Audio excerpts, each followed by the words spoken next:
충청에는 100에서 200, 전북과 경북 북부 내륙에는 50에서 최고 150mm 등입니다.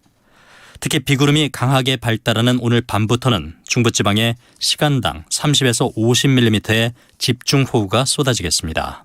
서울의 현재 기온은 26.9도입니다. 지금까지 아나운서 박능원이었습니다. KBS 1라디오 5시 뉴스를 마칩니다. KBS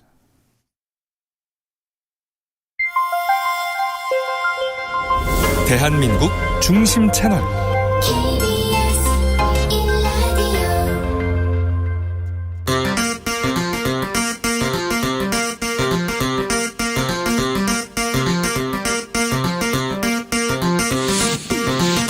주진우 라이브.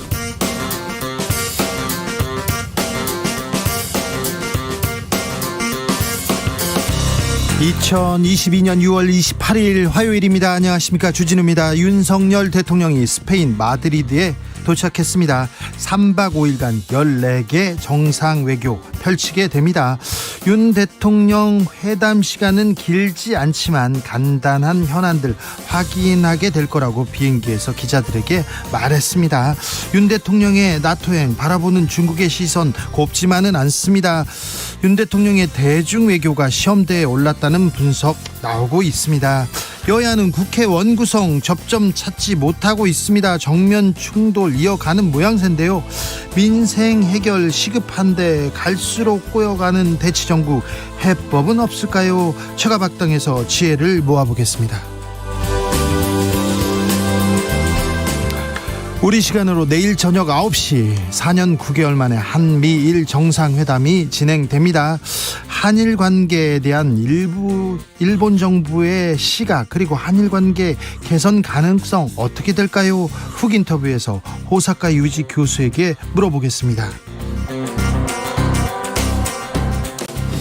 오늘 이명박 전 대통령에 대한 형집행 정지 여부가 결정됩니다. 이 전 대통령이 광복절 특사에 포함될 가능성 높다, 이렇게 이야기 나옵니다. 가능성 매우 큰데 왜 서둘러 나오려 하는 걸까요? 검찰의 형집행 정지 가능성에 대해서 훅 인터뷰에서 살펴봅니다. 나비처럼 날아 벌처럼 쏜다. 여기는 주진우 라이브입니다. 오늘도 자중차에 겸손하고 진정성 있게 여러분과 함께 하겠습니다.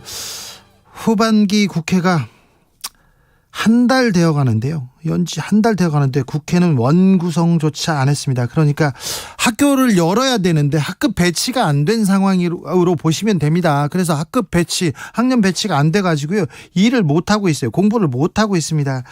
세계 경제 위기입니다. 전쟁통입니다. 코로나 격변기입니다. 민생 그리고 서민 경제 지금 만신창이가 되어 가고 있는데 IMF 때보다 더 어려운 위기가 올 거라는 경고도 계속되고 있는데 국민의 고통에 대해서는 반응하지 않는 정치권, 이대로 괜찮은지, 국회에 하고 싶은 말 보내주십시오. 국회 어떻게 했으면 좋겠다, 어떤 일 좀 해주십사, 이렇게 얘기하시면 제가 크게 외치겠습니다. 샵 9730, 짧은 문자 50원, 긴 문자는 100원이고요. 콩으로 보내시면 무료입니다. 그럼 주진우 라이브 시작하겠습니다.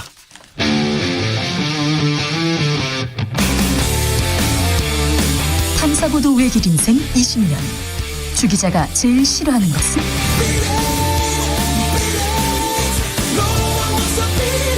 이 세상에서 비리와 부리가 사라지는 그날까지, 오늘도 흔들림 없이 주진우 라이브와 함께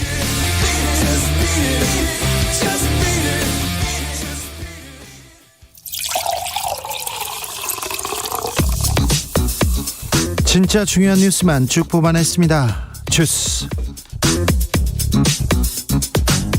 정상근 기자, 어서 오세요. 네, 안녕하십니까. 민주당이 임시국회 소집 요구서를 제출했습니다. 네, 민주당이 단독으로 원구성에 나설 것으로 보입니다. 민주당은 오늘 오후 국회의사과에 7월 임시국회 소집 요구서를 제출했는데요. 요구서에는 민주당 소속 의원 170명 모두 이름을 올렸습니다. 박홍근 원내대표는 어제 야당을 궁지로 보는 것에만 몰두하는 정부 여당을 마냥 기다릴 수 없다라면서 7월에는 임시국회를 열어서 국회를 정상화하겠다라고 밝힌 바 있는데요. 네. 민주당이 이날 소집 요구서를 제출함에 따라 국회 규정상 사흘 뒤인 7월 1일부터 임시국회 회기가 시작돼서 본회의를 열 수 있게 됩니다. 본회의가 열리면 국회의장 뽑을 수 있나요? 네, 일단 이 현역 의원 중 최다선이 임시의장을 맡아서 새 국회의장을 뽑는 것으로 이 후반기 국회 원구성 절차가 시작되는데요. 네. 현역 최다선이 민주당으로 복당한 6선의 박병석 전 국회의장입니다. 네. 그런데요, 권성동 국민의힘 원내대표는 필리핀 간다고 하지 않았나요? 네, 오늘 윤석열 대통령의 특사로 필리핀을 방문할 예정인데요. 권성동 원내대표는 이에 앞서 민주당이 일방적으로 본회의를 소집한다면 입법 독주 재시작의 신호탄이 될 것이라고 비판했습니다. 권성동 원내대표는 여야 합의 없는 일방적인 본회의 소집은 지금까지 단 한 차례도 없었다라고 주장했는데요.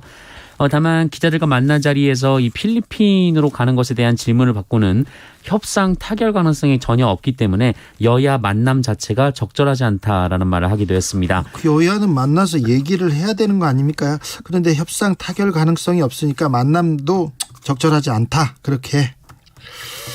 네.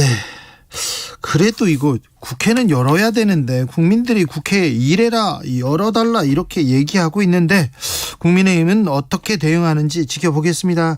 어제 국민의힘 혁신이 출범하는 날이었어요. 그런데 의원들은 장제원 의원이 만드는 포럼 행사에 뭐 다 갔더라고요. 네, 윤석열 대통령의 최측근으로 꼽히는 국민의힘 장제원 의원이 미래혁신포럼이라는 의원 스터디 모임을 주도하고 있는데요.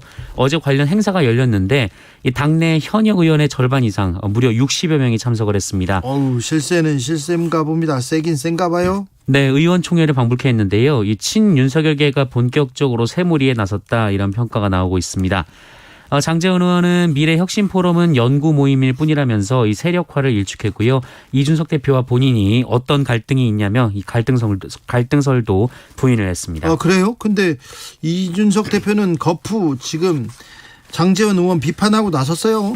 네, 이준석 대표는 어제 MBN 인터뷰에서 장제원 의원이 어떤 생각을 갖고 또 어떤 활동을 하는지 뻔히 안다라면서 그런데 배현진 최고위원과 본인이 악수를 했느냐 안 했느냐를 갖고 마치 제3자로 혼내로 나타난 사람처럼 발언하고 있다라고 비판했습니다.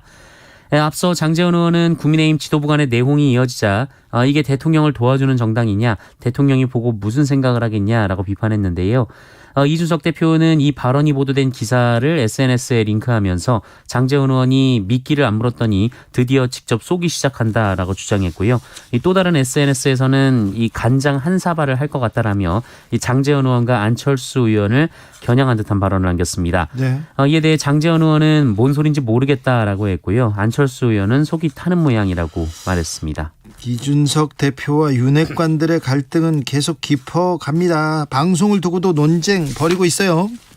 네, 정치평론가인 장성철 대구 가톨릭대 특임 교수가 오늘 장제원 국민의힘 의원을 두고 정권에 위험하다라고 비판했습니다. 장성철 교수가 장제원 의원의 행태를 방송에 출연해서 비판했는데 장제원 의원이 방송국에 전화해서 문제 제기를 하고 항의했다 이렇게 주장을 했습니다. 네. 그러면서 이것이 권력 실세가 할 일인지 잘 모르겠다고 비판했습니다. 이준석 대표는 바로 꼬집었습니다. 네, 이준석 대표가 이 글을 공유하면서 이준석 비판은 아무리 해도 따로 방송국이나 이 패널들께 연락하지 않는다라면서 시사 패널들은 누구를 비판하더라도 편하게 말씀하시라. 어차피 시청자와 청취자들이 판단하는 것이다라고 말했습니다. 지금 이준석 대표가 국민의힘 윤리위원회 회부된 상태지 않습니까? 얼마 있으면 결과가 나올 거고요. 그런데 지금 정치권에서 특별히 윤핵관 윤석열 대통령 주변에서 이준석 대표로 계속 가는 게 본인들한테 유리한지 불리한지 이거를 따지고 있는 것 같아요. 그래서 2주간의 말미를 주면서 이거 징계가 나오는 거 아니야? 그런 생각이 있기 때문에 지금 이준석 대표도 좀 거칠어졌고 거기에 또 윤핵관들의 대응도 거칠어지고 있는 것 같습니다. 상황은 그렇습니다. 좀 지켜보시죠. 윤석열 대통령 스페인에 도착했어요. 네, 북대서양 조약기구 정상회의 참석자 스페인 마드리드를 방문한 윤석열 대통령은 오늘 SNS를 통해서 이 3일간의 회담을 통해 경제 안보를 함께 지키는 포괄적 네트워크를 구축하겠다라고 밝혔습니다. 네, 3일간. 네, 이 현지 시간으로 27일 밤 마드리드에 도착을 했는데요. 네. 윤석열 대통령 부부는 28일부터 사흘 동안 본격적인 다자 외교 일정에 돌입할 예정입니다. 공식 일정 첫날인 28일 아마 오늘이 될 텐데요. 호주 총리와 양자회담 후 나토 사무총장과 면담을 갖습니다. 그리고 저녁에는 윤석열 대통령 부부가 동반으로 펠리페 6세 스페인 국왕이 주최하는 환영 갈라 만찬에 참석할 예정입니다. 비행기에서 기자들을 만났어요. 그런데 또 거기서 던진 한마디가 또 논란이 되고 있습니다. 네, 이 마드리드 착륙 전 윤석열 대통령은 1호기에서 취재진이 앉은 좌석을 돌았는데요. 인사를 건네기도 했습니다. 여기서 즉석 질의응답이 진행이 됐는데요. 이 자리에서 이 긴 비행 시간 동안 무엇을 했느냐 이런 질문이 나왔는데 윤석열 대통령은 프리미어리그 축구하고 유로컵 축구 그거 좀 보고 책 좀 보고 그랬다라고 말했습니다. 이에 대해 백혜련 민주당 의원은 아쉬움은 드는데 일단 가셨으니까 잘하기를 바란다라면서도 그런데 도착하시자마자 이 유로 축구 얘기를 해서 걱정스럽다라고 말했습니다. 이 백혜련 의원은 말실수가라면 말실수가 굉장히 많은 상황이라면서 외교로 나가다 보면 누구를 만날지 그 사람에 대한 인적 사항과 무슨 얘기를 나눌지 준비하기도 벅찬 시간이다라고 지적하기도 했습니다. 이에 국민의힘 김정재 의원은 비행 시간이 15시간이라면서 윤석열 대통령은 자료를 보느라 쉬지 못했다라고 말하며 이 중간에 유럽 축구와 책도 봤다라고 했는데 이 부분만 강조가 됐다라고 주장했습니다. 네. 그러면서 공부를 15시간 동안 계속할 수는 없지 않나라면서 아마 잠시 쉬는 시간에 유럽 축구 같은 것도 보신 것 같다라고 반박했습니다. 네, 자료를 보고 공부를 열심히 했겠죠. 외교 관련된 서류를 계속 보다가 잠깐 유럽 축구를 봤겠죠. 프리미어도 보고 유로파 컵도 보고 옛날 경기인데 보셨습니다. 김건희 여사는 수사에 불응하고 있다고요? 네, 지난 대선 과정에서 김건희 여사가 연구 실적과 수상 이력을 부풀리고 학력이나 경력에도 허위를 적거나 과장이 있었다라는 의혹이 제기된 바 있습니다. 이에 대해서는 김건희 여사도 지난해 12월 잘 보이려고 경력을 부풀리고 잘못 적은 것도 있었다라며 사과를 했는데요. 직접 사과에 나서기도 했죠. 그런데 이 사건에 대한 수사가 시작된 지 7개월이 지났는데 이 김건희 여사는 단 한 차례도 소환이 된 바가 없습니다. 이 대학 등을 먼저 조사한 경찰이 대선에서 윤석열 대통령이 이기고 이 취임하기 직전에 김건희 여사를 소환하지 않고 서면 조사를 하기로 했기 때문인데요. 이에 경찰은 수십 쪽 분량의 서면 질의서를 보냈고 김건희 여사를 피의자로 적시를 했습니다만 네. 김건희 여사는 이에 대한 답변서를 50일 넘게 보내지 않은 것으로 어제 KBS가 서면 보도했습니다. 조사도 엄청난 특혜라고 이렇게 비판받을 수 있는 내용인데 이렇게 서면 질의에 답하지도 않았다고요? 네, 반면 김건희 여사는 이른바 7시간 통화 녹취록과 관련해 참고인 조사를 받았는데요. 역시 이것도 서면 조사로 받았습니다만 이 조사에는 회신을 한 바가 있습니다. 그래요? 김건희 여사 측은 KBS의 이 경력 의혹과 관련해서 답변서 작성은 거의 완료됐으며 조만간 제출할 예정이라고 밝혔습니다. 그러면서 답변서의 제출 기한도 없고 또 한 달 넘게 준비하는 것은 전혀 이례적이지 않다라고도 덧붙이기도 했습니다. 매우 이례적인 일입니다. 대통령 부인이기 때문에 이렇게 법에 적용 안 받나 이런 얘기도 나올 수 있다는 것도 대통령실에서 뭐 다 알고 있겠죠. 네, 알고 있겠죠. 네. 오늘 검찰 중간 간부 인사 단행됐습니다. 네, 법무부는 오늘 고검 검사급 및 평검사 인사를 단행했습니다. 네. 지난 두 번의 고위 간부 인사를 통해 윤석열 사단 검사들이 전진 배치된 바 있는데요. 네. 법무부는 이번 중간 간부 인사에서도 이 전 정권 관련 사건 수사팀장에 이른바 윤라인 검사 미들맨들을 배치했습니다. 검사장 승진 코스로 꼽히며 검찰 안팎에서 가장 관심을 모았던 이 서울중앙지검 1차장 검사와 성남지청장에는 이 성상원 서울 동부지검 차장검사 그리고 이창수 대구지검 2차장 검사가 각각 임명됐습니다. 이들 모두 윤석열 대통령과 근무 인연이 있습니다. 이 중 성상원 검사는 이성윤 법무연수원 연구위원, 박은정 성남지청장에 대한 재기수사 등 예민한 사건들을 지휘할 예정입니다. 네. 이창수 차장은 윤석열 당시 검찰총장의 입, 그러니까 대검 대변인을 역임했었는데요. 이재명 의원의 성남FC 후원금 관련 의혹 수사 사건을 지휘합니다. 네. 그리고 서해 공무원 피사 사건을 수사하는 서울중앙지검 공공수사 1부장에는 이희동 법무연수원 용인분원 교수, 그리고 여성가족부 대선공약 개발 의혹 사건을 수사하는 공공수사 2부장에는 이상현 서울 서부지검 부장검사가 갑니다. 모두 윤석열 사단으로 알려져 있는 인물들이고요. 네. 또 산업부 블랙리스트 의혹을 수사하는 서울 동부지검 형사 6부장에는 인수위에 참여했던 서윤옥 부산 서부지청 부장검사, 그리고 이재명 민주당 의원 변호사비 대납 의혹을 수사하는 수원지검 공공수사부장은 정원두 서울 남부지검 부장검사가 각각 임명됐습니다. 박은정 성남지청장은 사의를 표했는데 검찰에서 지금 수사 중인 사안이기 때문에 사표 수리 안 된다 하고 이렇게 발령을 또 다른 데로 냈네요. 그리고 제가 윤석열 사단의 막내 중에 가장 중요한 사람이 두 사람이라고 얘기하면서 한 명은 이복현, 한 명은 단성한 검사를 제가 지목한 적이 있는데요. 단성한 검사는 서울 남부지검 금융증권범죄 합동수사단장으로 이번에 가게 됐습니다. 그러니까 금융범죄, 증권, 주식 이 관련돼서 가장 큰 힘을 갖는 여의도 저승사자로 단성한 검사가 이렇게 자리를 차지하게 됐는데요. 단 검사의 매서운 칼날이 그 수사력이 잘 발휘될 걸 믿습니다. 네. 그리고는 서울중앙지검 반부패 1, 2, 3부장, 그러니까 옛날에 중수부입니다. 굉장히 중요한 부서인데 중수부에서 특수수사를 하는 1, 2, 3부장에는 엄희준, 그리고 김영철, 강백신 부장이 임명됐습니다. 이 부분에 대해서는 자세하게 이렇게 다루도록 하겠습니다. 지금 계속 그 인사가 나고 있는데요. 부장검사, 차장검사, 그리고 그 아래에 이렇게 검사들이 이렇게 배치가 되는데 부장검사들이 실질적으로 수사에 나서기 때문에 굉장히 중요한 일인데, 중요한 분들이 중요한 자리에 가는 건지 윤 사단만 중요한 자리에 가는 건지 꼼꼼하게 한번 따져보고 또 이야기하는 시간 갖겠습니다. 민주당 출신이죠. 양양자 의원 국민의힘 반도체 특위 위원장을 맡았습니다. 네, 윤석열 대통령이 반도체 산업을 강조하면서 만들어진 이 국민의힘의 반도체 산업 경쟁력 강화 특별위원회가 오늘 첫 회의를 열고 본격적인 활동을 시작했습니다. 그런데 이 위원회 위원장이 양양자 무소속 의원이었는데요. 양양자 의원은 광주 출신으로 민주당 소속으로 총선에서 당선된 바 있습니다. 양양자 위원장은 이 자리는 정당을 초월하고 기업을 초월하고 세대를 초월하고 모든 것을 초월한 자리다라면서 정파와 이념을 초월한 여야 협치의 새로운 모델이 되겠다라고 주장했습니다. 그리고 국민의힘 지도부는 양양자 의원에 대해 신화적 존재라거나 대한민국 반도체 전도사라고 부르기도 했습니다. 민주당에 있을 때는 그런 얘기 안 하시더니 또 국민의힘 특위에 가니까 신화적 존재다, 반도체 전도사다 이렇게 얘기하십니다. 이분이 삼성에 계셨죠. 삼성에 계셨는데 반도체 관련된 일을 하셨는지는 아직까지 들어보지는 못했습니다. 아무튼 국민의힘 반도체 특위에 민주당 출신의 양양자 의원이 갔습니다. 지역 정가에도 굉장히 큰 파문을 일으키고 있습니다. 지금 광주에서 양양자 자리 제가 갈게요 서로 손들고 있다고 합니다.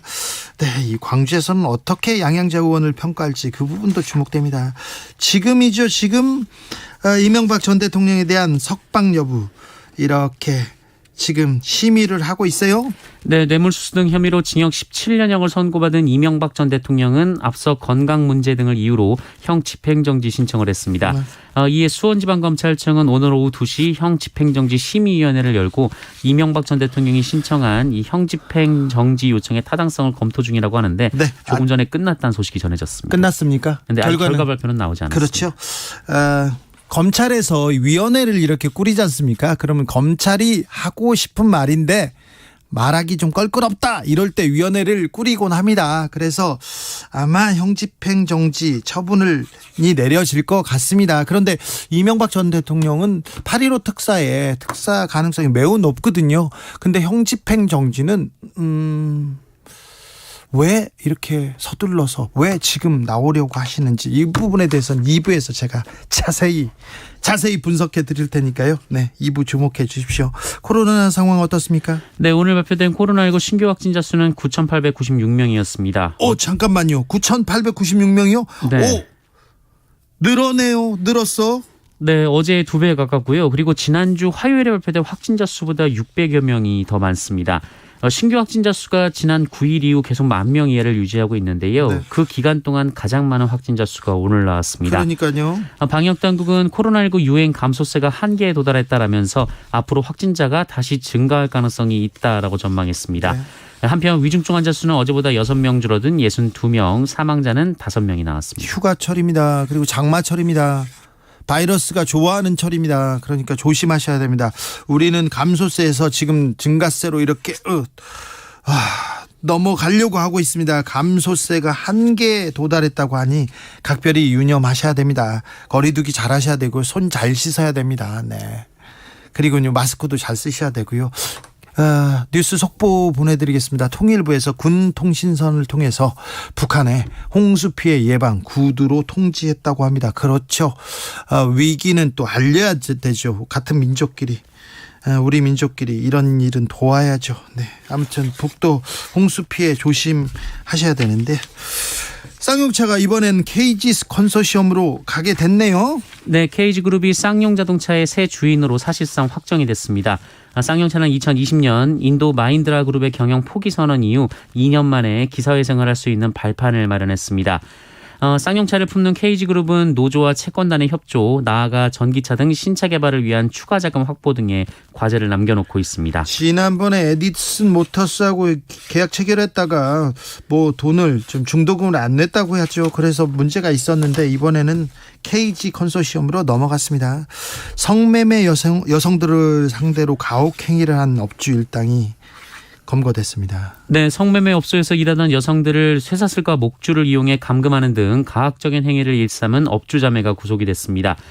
강원경찰청은 원주시 한 성매매 업소 업주인 40, 50대 자매들이 여종업원 5명을 상대로 온갖 학대 행위를 저지른 혐의가 있다, 이렇게 밝혔는데요. 아직도요. 네, 이들은 이 피해자들에게 목줄을 채우고 쇠사슬을 감아 감금을 했고 이 동물 사료를 섞은 밥을 주거나 배설물까지 먹였다라고 했고요. 아이고. 또 끓는 물을 몸에 붓는 등 갖가지 수법으로 학대한 것으로 전해졌습니다. 사람이 어떻게 네, 1년 가까이 학대를 당한 한 피해자는 귓바퀴에 반복되는 자극으로 인한 출혈 때문에 발생하는 질병인 이계혈종, 이른바 만두기가 되는 피해를 봤는데요.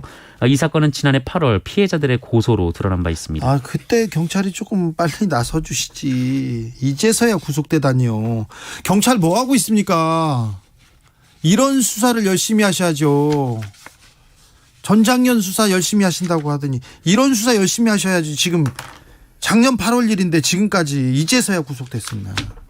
속보 말씀드립니다. 완도 송곡항 인근에서 바닷속에서 실종 일가족 탑승 추정 차량 발견됐다고 합니다. 네, 무사히 돌아오길 기도했는데 네, 저희가 다시 또 속보 전해드리겠습니다. 주스 정상근 기자 함께했습니다. 감사합니다. 고맙습니다. 국회 하고 싶은 말 있습니다.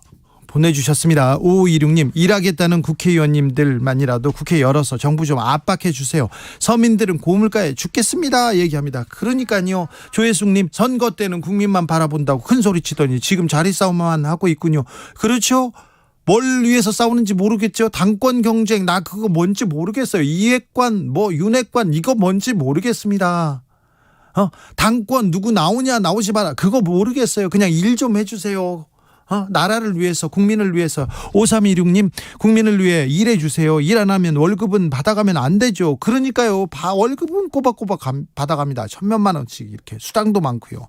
3123님, 국내외 정세가 급박한데 국회 원구성 손을 놓은 지 왜 놓고 있는지 정치인들에게 묻고 싶습니다. 당권 쟁탈 등 소식 지켜보는 국민 마음은 고구마 100개쯤 먹은 것 마냥 좀 숨이 막힙니다. 숨이 턱턱 막혀요. 얘기하셨습니다. 2919님, 국회의원님들 그만 진정들 하시고 국민을 위해 제발 일 좀 해주세요. 머리를 맞대고 고민을 해야 좋은 해결책이 나오겠지요. 네, 4651님, 정부에게 바라는 거요, 잘 살진 못해도 더 이상 나빠지지 않게라도 좀 해달라고 간절하게 좀 부탁드리겠습니다. 왜 우리가 부탁해야 되는지 모르겠어요.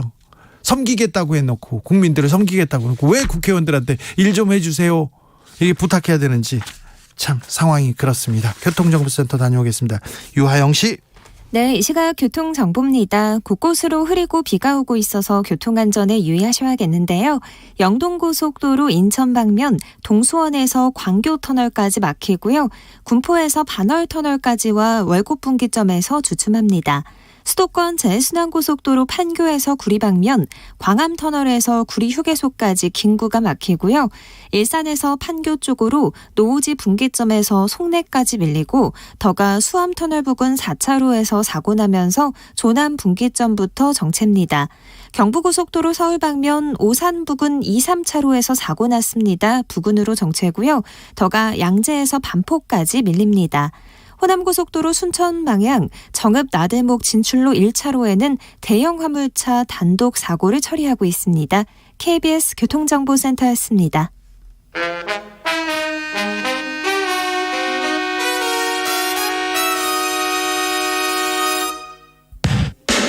주진우 라이브 돌발 퀴즈.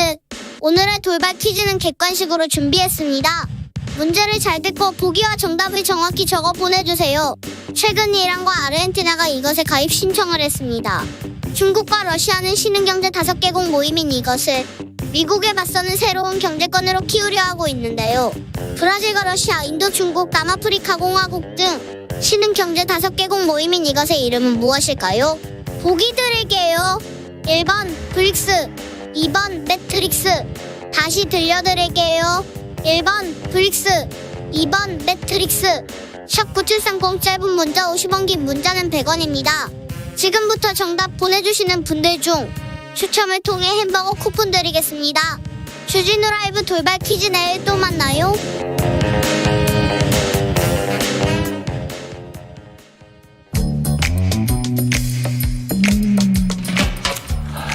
오늘의 정치권 상황 깔끔하게 정리해드립니다. 여당 야당 크로스 최가박과 함께 최가박당.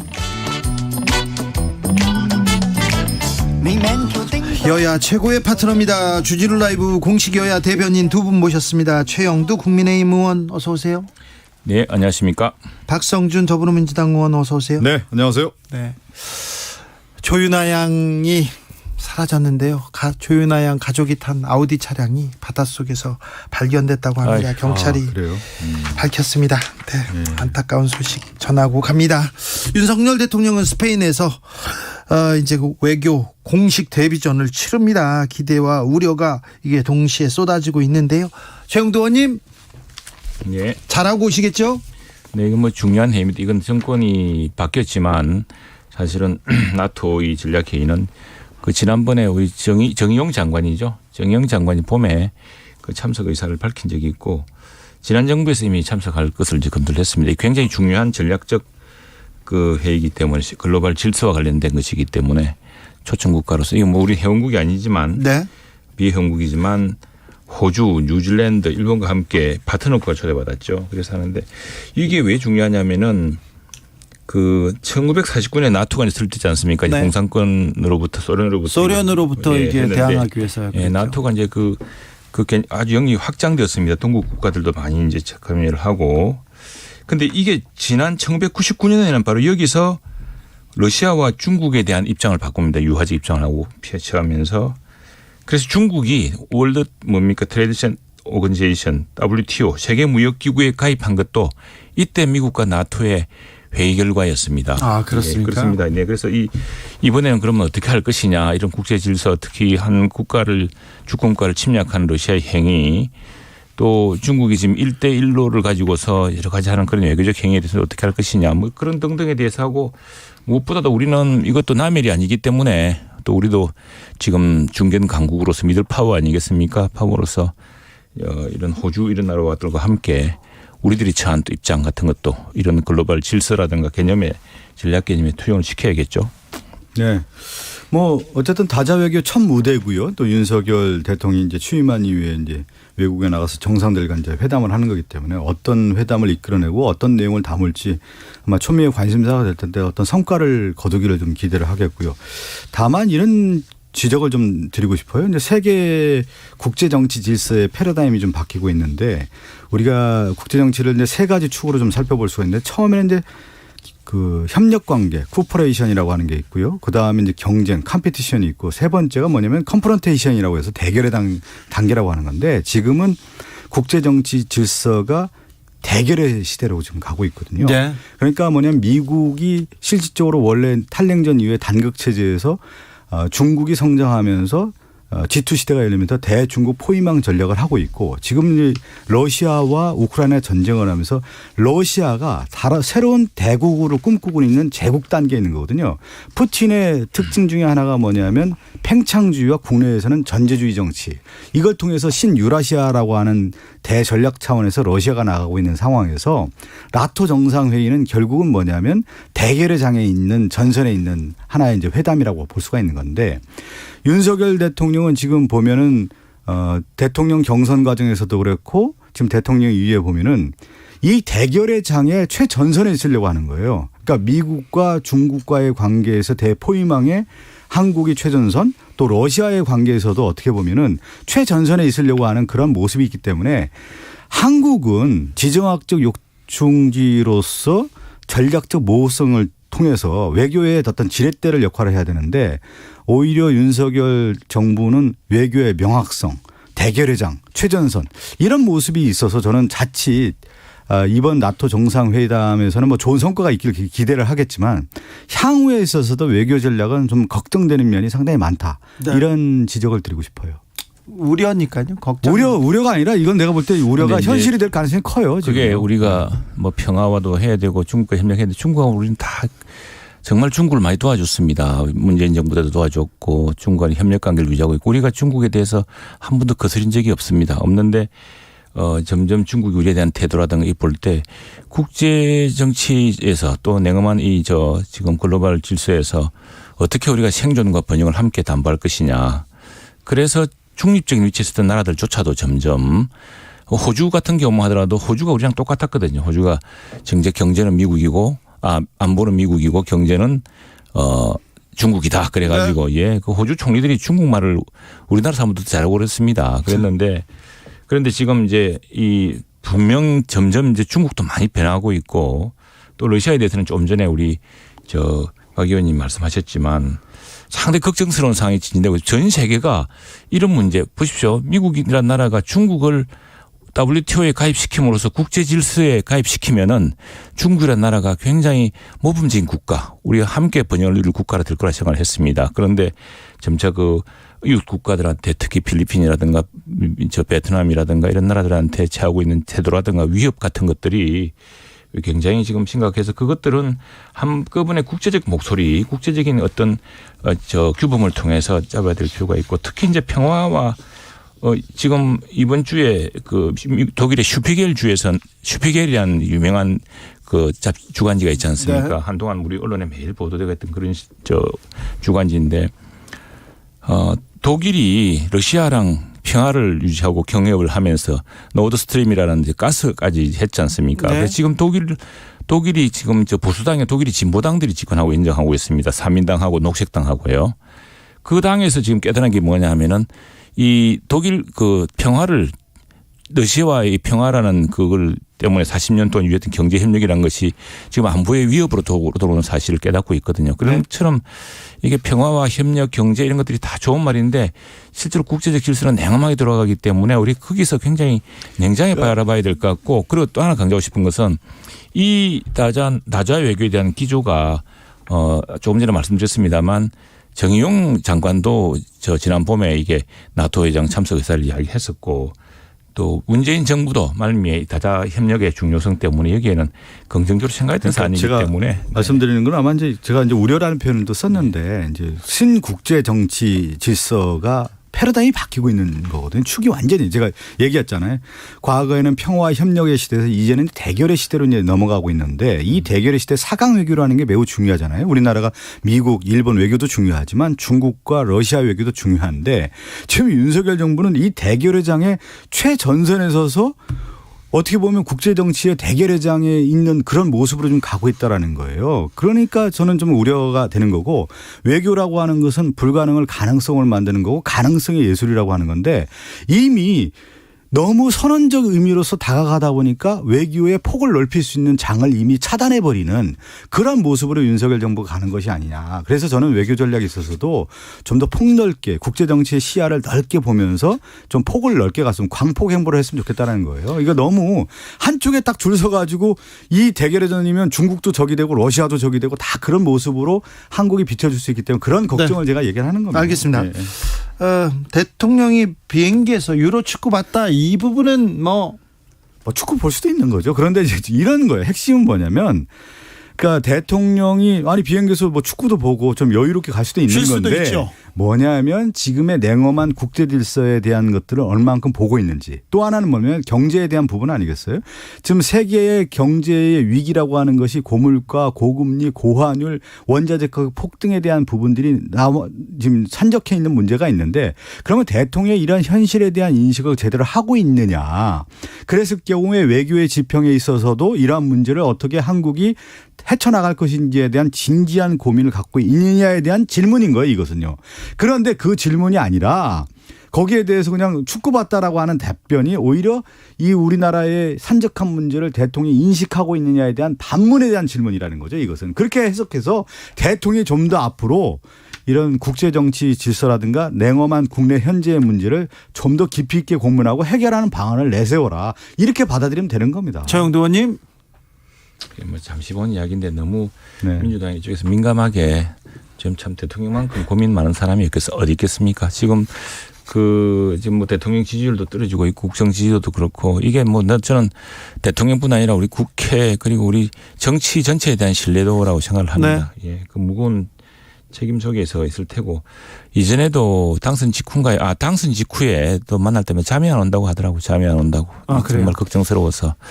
마음이 뭐 아주 천근만근. 의원님 봤을 때는 뵀을 때는 대통령이 잠이 안 온다 걱정이다 이런 당선된 얘기. 뒤에 이제 한번 그때 저희 마산 어시장도 방문하시고 네네. 창원도 그렇죠. 방문하시고 해서 창원의 상공인들도 만나고 그러셨거든요. 네. 그때 그 말씀하시더라고요. 그런데 제가 지금 아마 최영두 의원님이 말씀드렸는데 보통 이제 지지율이 왜 떨어지느냐 볼 때 이제 국민들이 바라볼 때 지지율이 이제 반영되는 거 아니겠습니까? 그런데 대체적으로 리더십이 확보가 되지 않았을 때 떨어지는데 그 리더십은 어디에서 나오냐면 위기 관리예요. 크라이스 매니지먼트라고 하는 것을 할 수가 있는데 지금 윤석열 정부가 이런 전 세계 금융위기, 경제위기 이런 것들이 오는데 과연 위기 관리를 할 수 있느냐. 그러니까 내 삶을 책임져 줄 수 있느냐. 안보의 문제, 경제의 문제, 삶의 문제를 관리를 잘 할 수 있느냐에 대한 부분을 볼 때 윤석열 대통령뿐만 아니라 윤석열 내각이 내 생활을 담보해 줄 수 있을까라는 부분에 회의적 시각이 있기 때문에 지금 나오는 거거든요. 최영도 의원님. 네. 그렇게 봐야 되는 겁니다. 냉엄하게 봐야죠. 그렇죠. 여러 가지 이제 여당으로서 또 정부로서 대통령으로서 네. 더 민감하게 생각하고 있습니다. 생각하고 이게 이제 그런 감을 느끼고 있는데 첫 번째는 제가 이제 지난번에 사실 5월 달에 예결위원으로서 처음으로 여당이 되어서 대통령이 집권한 뒤였으니까요. 새로 임명된 장관들 앞에서 예결위 질의를 하면서 이렇게 하겠습니다. 막 임명되어서 제가 축하 인사를 드려야겠지만은 지금 우리가 안팎으로 밀려오고 있는 이 거대한 퍼펙트 스톰을 생각하면은 축하 인사를 내드릴 수가 없다. 앞으로 굉장히 큰 고통과 책임을 네. 속에서 살아야 될 텐데 지금 그렇습니다. 정부라든가 대통령실이라든가 이쪽은 전부 이런 상황이 있을 테고 굉장히 어렵습니다. 이게 정말 미정유라죠. 미정유. 전에 없던 퍼펙트 스톰. 있을 수 있는 모든 악재가 다 몰려왔습니다. 러시아의 우크라이나 침공이라는 글로벌 서플라이 체인의 붕괴, 또 기술 패권 경쟁, 또 여러 가지 세계적인 금리 인상 속에서 팬데믹 이후에 회복이 안 되고 있는 상황 등등 모든 것들이 또 국내적으로는 재정적으로 굉장히 어려운 상황이고 그런 상황인데 지금 여론조사에서 대통령 국정 지지도가 떨어진 그 내막을 이제 좀 분석을 해보면은 네. 특히 이제 경제적으로 어렵다고 하는 계층에서 지지율이 턱 떨어지고 있습니다. 지금 뭐 민생 어려우니까요. 경제 어려우니까. 저희도 뭐 박 의원님도 느끼시겠지만 우리 지역에서 가면은 유권자들이나 이런 분들이 시장에서 가보면은 정말 어렵다거든요. 이게 지금 가계대출 그다음에 서민 대출도 많은데 금리는 오르죠. 물가는 뛰죠. 뭐 경제 전망은 어둡고 하니까 이 어려운데 도대체 이거 근데 이제 대통령이 물려받은 환경이 굉장히 어려운 환경에서 시작을 했지 않습니까? 예. 그러나 이제는 대통령이 시작했기 때문에 국민들이 기대하는 것은 그래서 그걸 해결해 달라고 뽑은 건데 이제는 뭐 더 이상 전 정부 탓을 할 수도 없는 것이고 이제는 모든 걸 하나하나 풀어나가야 되는 상황이거든요. 그런데 그게 이 안팎의 조건이라는 게 금방 해결되지 사항이 아니지 않습니까? 그래서 참 이건 좀 구조적인 문제라는 생각이 들고 또 두 분 하나만 더 덧붙일게요. 그리고 대통령제에 저는 하나의 위기라 생각을 합니다. 지금 미국 대통령 바이든 대통령 이제 매니저 들어가고 있습니다만 비슷했습니다. 미국 정치나 우리 정치나 미국도 트럼프와 바이든이 쫙 나눠져 가지고 뭐 심각한 정치적 혼란이 있지 않았습니까? 우리도 거의 비슷한 수준의 갈등과 분열로 선거 치러지지 않았습니까? 그런데 역대 이제 미국 대통령도 그렇고 우리 대통령도 그렇고 역대 볼 수 없는 이제 뉴노멀이 된 것 같습니다. 이제는 50%대 이하의 지지율, 안팎을 오르는 지지율과 데드 크로스 이런 것들이 바이든도 똑같거든요, 지금. 네. 근데 위기를 바라보는 시각이 두 가지거든요. 이제 아마 경제 현장에 있는 분들이 항상 얘기를 하는 거예요. 하나가 뭐냐면 블랙스완이에요. 예측하지 못한 거. 원래 이제 백조는 흰 백조아니까. 네. 근데 블랙스완이기 때문에 네. 전혀 예측하지 못한 위기가 오는 경우가 있는 거고, 예를 들면 2008년 금융위기 같은 경우는 이제 블랙스완이라는 표현을 많이 썼거든요. 그런데 지금의 경제 위기는 뭐냐면 흰 코뿔소 위기라는 거예요. 이미 예견된 위기였다라는 거예요. 예. 그렇기 때문에 전 세계 경제학자라든가 경제 정책을 입안하는 사람들 이런 모든 분들이 이런 위기가 올 것이다. 고금리 고환율 시대가 올 거고 경제 위기가 올 거라고 이미 예측하고 예견을 했던 문제예요. 그런데 저는 윤석열 정부에 있어서의 이런 위기에 있어서 가장 큰 문제는 뭐냐. 취임한 이후에 이 위기의 현장이 없다라는 거예요. 그걸 책임감 있게 정말 이 위기를 돌파하거나 해결하겠다라고 하는 그러한 모습이 윤석열 대통령뿐만 아니라 이 내각과 청와대가 없다라는 거예요. 그리고 그것을 누가 보냐? 국민들이 보고 있다라는 거예요. 그래서 저는 정말 지금 이 시점에서 윤석열 대통령뿐만 아니라 청와대나 지금 내각에 있는 분들이 위기에 대한 체감을 느껴서 네. 정말 이 문제를 해결하겠다라는 그 의지를 보여주는 모습이 리더십을 확보해야만 저는 된다. 그런 말씀을 좀 드리고 싶어요. 네, 네, 그 알겠습니다. 현장이 없어요. 제가 볼 네. 때는요. 이제 네. 그 뭐 과한 말씀인데 어쨌거나 무한 비판이 있는 것이고 또 네. 그 무한 책임을 지는 것이니까. 예. 근데 이제 답답한 대목은 국회 또한 책임이 무겁다는 겁니다. 자, 국회 또한 책임이 무겁고요. 국회 일해야 됩니다. 최영두 의원 열심히 일하고 있는데 왜 근데 원구성은 안 냅니까? 민주당이 지금 7월 임시국회 우리라도 열겠다 이렇게 소집 요구서 제출했습니다. 이거는 어떻게 보십니까? 그 이제 다시 참 국회가 정말 이 위기를 그러면 같이 해결하려고 정책 이러는 것이냐. 이 간단한 문제입니다. 네. 지금 왜 그 지난번에 윤석열 그 촛불 혁명이라 그러고 엄청난 그 국민의 열망 속에 시작했던 문재인 정부가 마지막에 윤석열 대통령의 당선이라는 그리고 또 지방선거 대표로 이어졌겠습니까? 이 국민들이 바라는 것은 이제 새로운 정부를 시작했으면 새로운 정부에게 손목을 이끌어줘야지 계속 발목을 잡고 있으면 되겠느냐라는 국민적 질타가 있는 것이거든요. 그런 인식이 있는 겁니다. 있는데 이 간단한 겁니다. 원구성 그냥 원래 작년 8월에 민주당이 약속했던 거 법사위원장 돌리는 문제. 국회라는 것이 국회라는 게 우리 국회가 특별한 협치의 전통과 원칙을 지켜왔지 않습니까? 그럼 1당이 의장을 하면 2당이 법사위원장을 해서. 그래서 법사위원장 네. 민주당이 주기로 했죠. 주기로 했는데 이제 네. 그 문제는 주면 조건으로 그건 주겠으면 주는 거죠. 주고 이제 협의를 하고 시작해야 되는 건데 그 이른바 금수환박을 완벽하게 완수할 수 있는 그런 조건을 달았죠. 그런데 이 금수환박에 대해서는 저희들도 초기에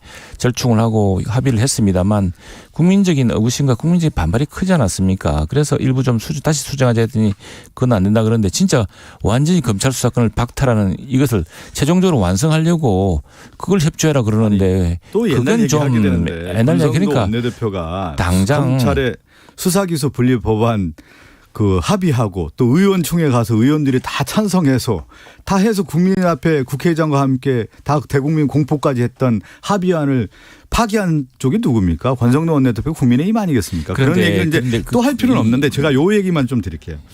제가 그 최영두 의원님 그 얘기 드렸잖아요. 1988년도에 여소야대 전국에서 그 당시 집권 여당이었던 김윤환 원내 총무가 그 야당과 협조 체제를 이루어서 그나마 연착륙을 하는 그런 원내대표의 모습을 권성동 원내대표가 좀 가졌으면 좋겠다 이런 말씀을 드렸는데 저는 권성동 원내대표 지금 지금에 있는 모습을 보면은 야당의 원내대표 같아요. 무조건 돌직구 던지고 강속구 던져서 그냥 막 던지기식이 지금 정치를 하고 있단 말이에요. 오히려 좀 차분하게 무엇이 필요하고 뭘 짚어야 될 것인지를 좀 가면서 좀 원내대표가 협상 테이블에 좀 나왔으면 좋겠다는 생각이 지금 들어요. 사실은 이 우리 여당 네. 원내대표를 어렵게 만든 분들도 민주당입니다. 이 여당 원내대표가 검수완박은 사실은 우리 당의 여러 지지자들이라든가 우리 당의 입장에서 보자면은 그건 받아들일 수 없는 왜냐하면 이미 그 조국 장관 때 문재인 대통령 때 검찰 개혁이라는 걸 일단락을 지었거든요. 그걸 받아들여서 하고 있는데 또 완전히 수사권을 박탈하겠다는 저희가 뭐냐 뭐 이런 속에서 그나마 권성동 원내대표니까 민주당과 협의를 해서 최소 공배수를 만들어 보려고 했던 겁니다. 했는데 그게 대해서 국민적인 그게 뭐 우리 당 지지자라면 그런 게 아니라 국민적인 지탄. 결국 정치인을만 쏙 빠지려고 검찰소에서 빠지려고 이렇게 수사권을 축소했구나라는 국민적인 그 분노에 직면하지 않았습니까? 그래서 우리가 그런 오해 부분 그런 부분은 아니라는 사실로 일부 수정하자고 요청했던 건데 그건 이제 강경파들 다시 걷어차설이 된 것인데 저희가 그런 있습니다. 지금 민생도 그렇고 숨이 찹니다. 빨리 속도감 있게 국회가 일을 해줘야 되는데 속도도 속도지만 더 중요한 건 방향 아니겠습니까? 이게 네. 지금 법사위가 과거에 민주당이 법사위를 하려고 했던 것은 민주당이 소수당을 조차도 자 일당이 이렇게 독주할 수 없도록 그래서 정말 견제 장치를 가지기 위해서 했던 것이 아니겠습니까? 아니, 그런데 그런 역할을 이제 우리 당이 하겠다 했지 그건 또 못하게 했던 것이고 그래서 지금 그것이 만일 임대차 3법마다 안 그렇습니까? 우리가 그렇게 걱정하고 반대하고 좀 법안 심사 정말 그 안건조정위원회에서 수기 기간만 가졌더라면은 이런 큰 후폭풍 없을 거 아닙니까? 아니 권성동 원내대표 제가 오늘 말씀을 좀 많이 드리는 제가 비판 좀 해야 되겠습니다. 이렇게 급하고 지금 원내 구성을 해야 되고 국회 산적한 일이 많다고 하는데 뭐 일정이 있어서 갔겠죠. 필리핀 대통령 취임식 특사 자격으로 갔다면서요. 근데 지금 아니, 그런 안 갔어요. 막 간다면서요. 그러면 밤에 가고 원내 대변인 전화 가고 다들 하고 간다면서요. 그러면 과연 그거는 그럴 때 뭐 협상의 의지가 있느냐예요. 지금 다 네? 서로가 다 카드를 알고 있습니다. 민주당 내도 결심이 좀 필요하고 그런 모습 볼 때 네. 협상 네. 지연하고 무책임한 태도가 집권 아이고, 여당의 우리 원내대표의 모습이냐. 박 의원님 저는 그렇게 좀 지적을 하고 원내 싶은 대변인 거예요. 하시면서 뻔히 알면서 그렇게 박성준 해서 의원님한테 하나 묻겠습니다. 법무부에서 검수완박법 이거 문제가 있다면서 국회를 상대로 하는 권한쟁의 심판 헌법재판소에 청구하기로 했어요. 이 부분은 어떻게 보세요? 이런 거죠. 이제 우리나라 이제 삼권 분립이라는 게 분명히 있고요. 국회에서 입법 과정에서 통과된 법안이겠습니까? 네. 그런데 법무부에서 저렇게 하는 이유는 뭐냐면 결정적인 것은 결국은 이제 검찰의 기득권 유지하는 방향에서의 권한쟁의 심판을 했다. 이렇게 볼 수가 있는 것이고요. 뭐 일단 이제 법적으로 이렇게 제기를 했으니까 또 하나는 뭐냐면 가장 중요한 것은 이런 입법의 문제는 결국은 이제 국회 안에서 해결해야 되는 문제인 것이죠. 예. 저 최영두 의원님께도 네. 여쭤보겠습니다. 이준석 대표에 대한 윤리위원회 결과가 보름 있다가 이제 나오기로 했는데요. 이제는 며칠 안 다음 주 남았습니다. 아닙니까? 다음 주 아니에요? 이제는 며칠 안 남았습니다. 7일이죠. 7일. 그런데요. 네. 아무래도 징계 쪽으로 기우는 거 아니냐 그런 얘기가 당 내외에서 계속 나옵니다. 그건 좀 이따가 이야기하고요. 그 좀 전에 헌법재판 네. 이제 권한쟁의 심판 이야기하지 않았습니까? 이게 이제 상권 분립 속에서 이제 그 정부가 또 법무부가 이 문제에 대해서 헌법적인 권한을 했을 때 원래 그게 있으라고 이제 헌법재판소가 있는 겁니다. 그래서 권한쟁의 심판 청구를 하게 한 거고. 그 과정에서 저는 그게 오히려 이 국회가 지금 문제를 못 풀고 있지 않습니까? 이 문제에 대해서. 그러면은 이제 법무부가 당사자를 했기 때문에 그 헌법재판소가 빨리 결정을 해서 더구나 헌법재판소 재판관 구성도 민주당 정부 때 대부분 임명한 사람들이어서 민주당에 불리하지가 않은 재판관 구성입니다. 그래서 그게 아마 정말 이 문제에 대한 시시비비를 좀 가려주기 바라고 우리 국회가 만든 법 중에도 위헌적인 법률이 한 달에 1년에 10건 이상 나오고 있습니다. 알겠습니다. 자, 이준석 대표 거는요. 대표권은 이건 이제 윤리가 다루는 것은 그 지금 뭐 이른바 무슨 상납의혹이라는 것은 그건 지금 대상이 아닙니다. 왜냐하면 그건 뭐 지난번에 윤리에 올라왔을 때도 기각되었었고요. 그건 뭐 증거도 없을 뿐 아니라 지금 현재 가불성이 있는 것도 아니고 또 당사자도 저렇게 수사를 자청하고 있는 상황인데 문제는 이제 그런데 그 대선에 한 와중에서 한 유튜브에서 이 문제가 다시 불거지고 고발되고 이러면서 어느 시민단체가 우리 윤리위원회에 제소를 했고 네네. 이건 이거죠. 이제 어찌됐거나 그 주장하는 사람을 만나서 무슨 약정서를 쓰고 이런 것은 품위를 위반한 것 아니냐. 특히 이제 그 이준석 대표의 정무실장. 접근이 제 정무실장이 거기에 대한 판단인데 윤리 내에서 심도 있는 논의가 있을 거라고 봅니다. 그 정도로 이야기할 수밖에 저도 없습니다. 한 말씀 드리는데 수사하고 뭐 윤리 판단이 남아 있는데 이게 2013년도에 나왔던 문제 아니겠습니까? 그러면 왜 이 문제는 나왔냐 볼 때는 결국 이제 이준석 대표를 제거하는 작업에서의 작업이 들어간 거죠. 그건 보수 유튜브에서 문제 제기를 하고요. 그다음에 시민단체가 고발하고 전형적인 국힘의 그 정치 논리에서의 패턴이에요. 이게 보면요. 고발 사주 이런 내용들을 보면은 이 패턴을 갖고 있는 게 이준석 당대표를 제거하기 위한 작업의 일련의 과정에서 나온 거고 이건 이거는 뭐냐면 이준석 대표는 가만히 있을 수 없는 거죠. 왜 그러냐면 이 문제가 불거지고 만약에 결론이 났을 경우에 자기의 정치 생명을 끊고자 하는 작업들이 되는 거기 때문에 당연히 반발하고 저항하고 이 문제는 쉽게 해결될 수가 있는 문제가 아니고 또 하나는 이제 국민의힘 내부의 권력 투쟁으로 지금 들어가는 문제이기 때문에 이거는 지금 치열하게 앞으로 싸울 거라고 봅니다. 윤핵관과 이준석 대표의 갈등 계속 치열해집니다. 근데 지금 다른 한편으로 보면 우리 당 내에서는 뭐 대통령도 그러실 테고 집권 초기에 당이 소용돌이에 빠지는 것이 가장 안 좋은 사태입니다. 민주당이야 지금 패배 책임 또 새로운 당을 어떻게 누가 이끌 것이냐를 둘러싸고서 큰 수렁에 빠져 있는데 네. 지금 여당은 더구나 소수 여당은 그럴 결의를 없거든요. 그래서 이걸 이제 외부에서도 그렇고 또 일부 당사자들이 좀 지나치게 어떤 음모론적으로 보고 또 어떻게 보면 이걸 당권 투쟁의 양상으로 보는데 우리 당 내에서는 대통령을 비롯해서 우리 당의 핵심 원내 지도부나 볼 때는 이걸 당권 투쟁으로 이끌어가서 우리 당이 유리할 거라 볼 사람이 아무도 없습니다. 네. 왜냐하면은 전당대회는 블랙홀이거든요. 네. 더구나 지금 해야 될 일이 얼마나 많습니까?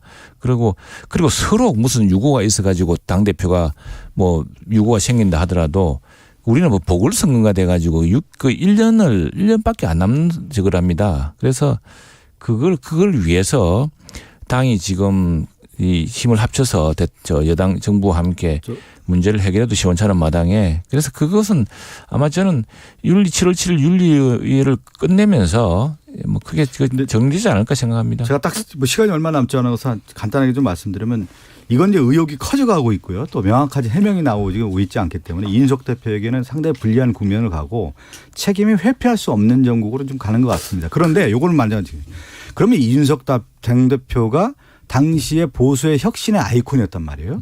그러면 이준석 당대표가 이런 문제로 불거져서 물러났을 경우에 결국은 뭐냐면 보수의 혁신은 없는 거고 과거 회귀 그다음 실질적으로 그들만의 리그전을 펼치는 국민의힘으로 다시 돌아가는 그런 모습으로 가는 겁니다.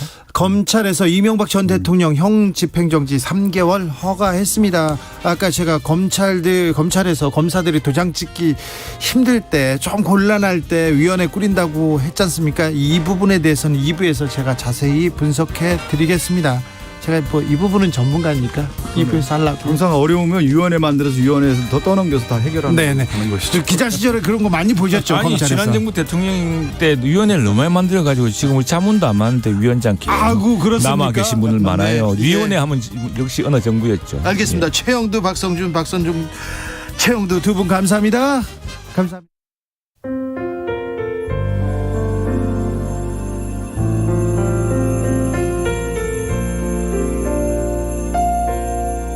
KBS 라디오 연중기획 희망충전 대한민국 488번째 이야기.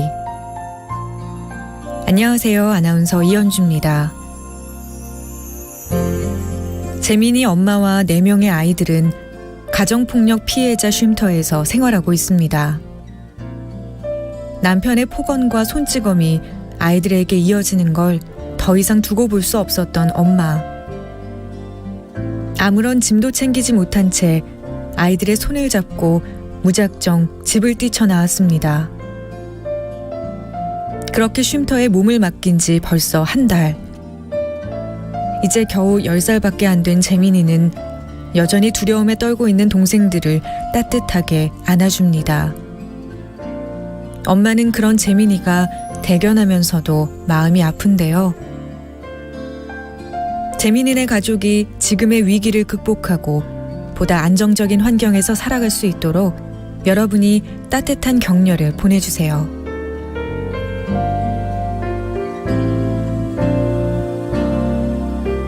여러분의 따뜻한 손길이 희망의 빛이 됩니다. ARS 060-700-1580 060-700-1580 한 통화 3,000원으로 희망을 선물해 주세요. KBS 라디오 연중기획 희망충전 대한민국은 초록우산 어린이재단, 인탑스 주식회사 그리고 청취자 여러분과 함께합니다. ARS 060-700-1580 한 통화 3,000원입니다.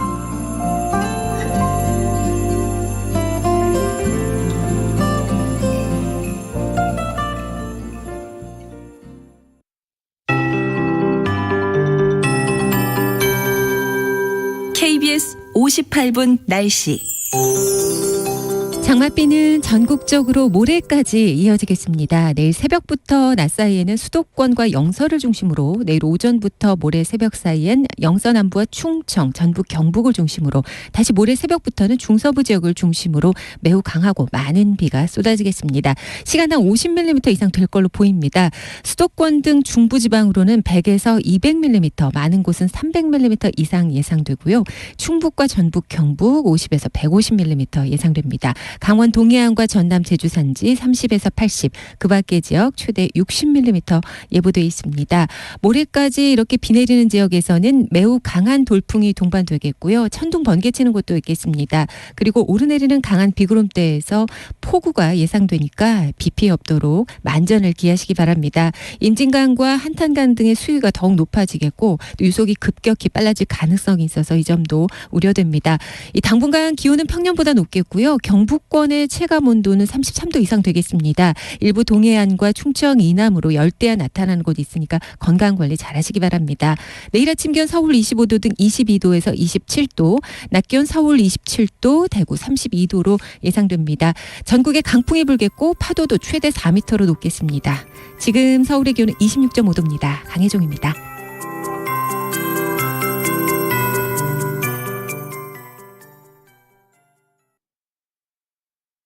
정성을 다하는 국민의 방송 KBS가 6시를 알려드립니다. AM 711kHz, FM 97.3MHz, KBS 1라디오입니다. HLKA.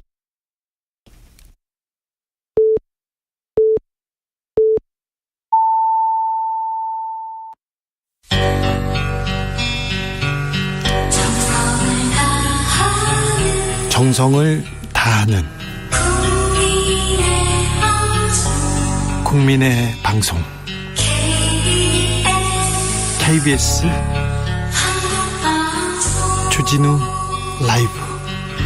그냥 그렇다고요. 이 시각 라디오 정보센터 뉴스입니다. 나토 정상회의 참석차 스페인 마드리드를 방문 중인 윤석열 대통령이 오늘 저녁 호주와의 정상회담을 시작으로 본격적인 외교 일정에 나섭니다. 김건희 여사가 허위 경력 의혹에 대한 경찰 피의자 서면 조사에 50일 넘게 회신하지 않고 있다는 KBS 보도와 관련해 더불어민주당은 대통령의 정상회교에 동행한 대통령 부인이 경찰 조사에 불응하고 있는 것은 국제적 망신거리라는 점을 명심하길 바란다고 밝혔습니다. 여야의 국회 원구성 협상이 교착 상태인 가운데 더불어민주당은 여당이 대화를 포기했다며 7월 임시국회 소집 요구서를 오늘 단독으로 제출했습니다. 국민의힘은 민주당의 일방적인 국회 소집 요구가 입법 독재의 신호탄이라고 반발했습니다. 법무부가 오늘 중간 간부 683명 등 712명을 대상으로 역대 최대 규모의 승진, 전보 인사를 단행했습니다. 서울중앙지검 반부패 수사 1부장에는 윤석열 대통령이 검찰총장일 때 대검찰청 수사지휘 과장을 맡으며 조국 전 장관 관련 수사 등을 지휘한 엄희준 서울 남부지검 중요경제범죄조사단 부장검사가 임명됐습니다. 추경호 부총리 겸 기획재정부 장관이 한국경영자총협회 회장단과 만나 과도한 임금 인상을 자제해달라고 요청했습니다. 또 제품 가격 인상도 자제해달라고 당부했습니다. 지금까지 라디오 정보센터 뉴스 정한나였습니다.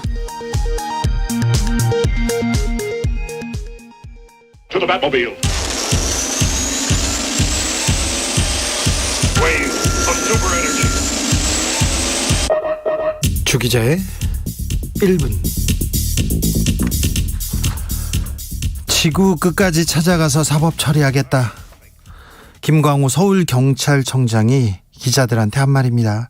전국 장애인 차별철폐연대 전장연의 지하철 출근 시를 꼭 집어서 국민 발을 묶어서 의사를 관철하게 하는 상황이라면서 지구 끝까지라는 표현을 썼습니다. 이분들 이동이 불편해서 멀리 못 갑니다. 안 갑니다. 전장현 사무실 20년 넘게 대학로에 있습니다. 걸로 가시면 됩니다. 무슨 지구 끝까지. 경찰이 진짜 큰 도둑들, 진짜 흉악범들 지구 끝까지 찾아가야죠. 이런 사람들한테, 이런 분들한테는 꼭 약한 모습 보입니다. 정권이 바뀐 후에 검찰과 경찰 한쪽은 무혐의 결정 이어갑니다. 서면 조사 안 내도 그냥 둡니다. 뭐라고도 안 합니다. 다른 한쪽에 대해서는 지구 끝까지 쫓아가고 있습니다. 문재인 정부 산업부 블랙리스트 사건 5년 전에 있었던 사건이에요. 다시 친윤 검사가 드라이브하고 있습니다. 같은 검사들이었어요. 그때는 안 하고 지금 월성 원전 1호기 폐기 의혹 수사, 윤 대통령의 최측근 신봉수 대검 반부패 강력부장이 서울중앙지검 2차장 시절에 지휘하던 사건입니다. 다시 열심히 합니다. 문재인 불법 감찰 의혹 사건 옛 중수부, 그러니까 서울중앙지검 반부패 수사부에서 열심히 합니다. 이재명 의원 사건 많기도 하네요. 대장동 관련 사건, 변호사비 대납 의혹 사건, 북한 분당 백현동 개발 의혹 사건, 배우자 김희경 씨 법인카드 유용 의혹 사건, 그리고 성남FC 불법 후원 의혹 사건 등등등등등. 성남FC 후원 사건은 2021년 9월에 경찰이 무혐의했던 사건인데 지금 윤 정부 들어서 압수수색 막 이어져요. 검사님, 경찰관님, 법과 양심에 따라 수사하고 있지요. 권력과는 전혀 상관없는 일이지요. 주 기자의 1분이었습니다.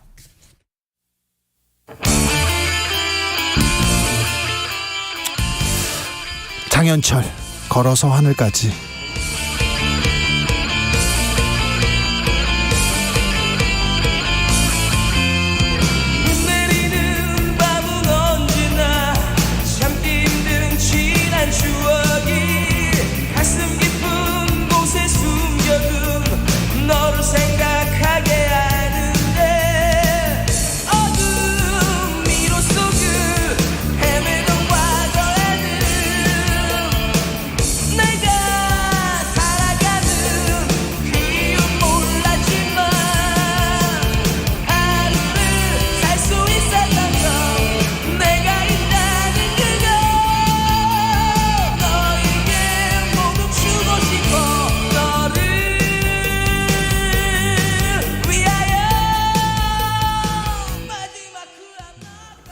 재난속보 알려드리겠습니다. 장마 전선의 영향으로 많은 비 예보되어 있습니다. 산사태 발생 우려되는 상황입니다. 이에 서울, 경기, 강원 지역에서는 산사태 위기경보 주의 단계 발령되었습니다. 산사태 취약지역, 주민 및 방문객 등 산지와 인접하여 있으신 분들 안전한 곳으로 이동하여 주시기 바랍니다. 산림과 인접한 야외활동 자제하셔야 됩니다. 산림 내에 있을 경우 계곡에서 벗어나 높은 곳으로 피하시기 바랍니다.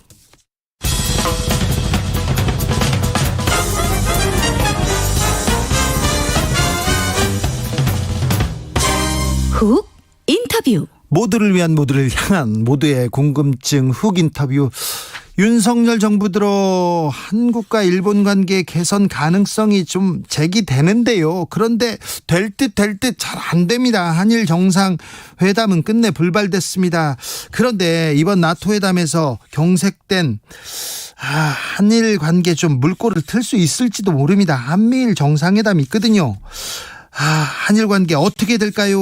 물어보겠습니다. 호사카 유지 교수 연결했습니다. 안녕하세요. 네, 안녕하십니까. 교수님 잘 계시죠? 예, 잘 있습니다. 네. 네. 자, 나토에서 한일 정상회담이 열리지 않습니다. 그 이유가 뭡니까? 이유는 일본의 우파들이요. 네. 특히 자민당 내에 극우 세력이 윤석열 대통령을 믿을 수 없다라는 이야기를 굉장히 많이 하고 있어가지고요. 예. 거기에 사실 기시다 총리가 밀린 상황인 것입니다. 아니 그런데 일본의 우파나 일본 정치인들은 윤석열 정부에 윤석열 대통령한테 기대가 컸던 거 아닙니까? 그거는 전체적인 포스로서는 그랬는데요. 네. 그러나 포스 중에 극우 세력은 아니었습니다. 네.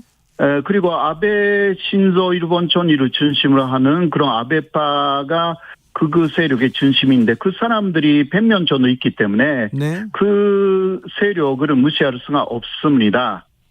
그 이유는 그 윤석열 대통령의 후보 시절에 먼저 출마 선언을 윤봉길 기념관에서 했고, 예. 그거는 역대 대통령 중에서도 그런 식으로 독립운동가의 기념관에서 출마 선언을 한 사람은 없었다라고 하여서 네. 일본 우파들이 상당히 반대를 하기 시작했습니다. 아, 그렇군요. 예. 그리고 8월 15일에는 그 지난해 효창공원에서 윤석열 후보가 안중근 의사의 사진 앞에서 기념 자료원을 했는데 그것을 또 일본이 크게 보도를 했고 일본 자민당의 내 우파들이 윤석열 대통령의 당시 후보죠. 그 역사관의 해위를 느낀다.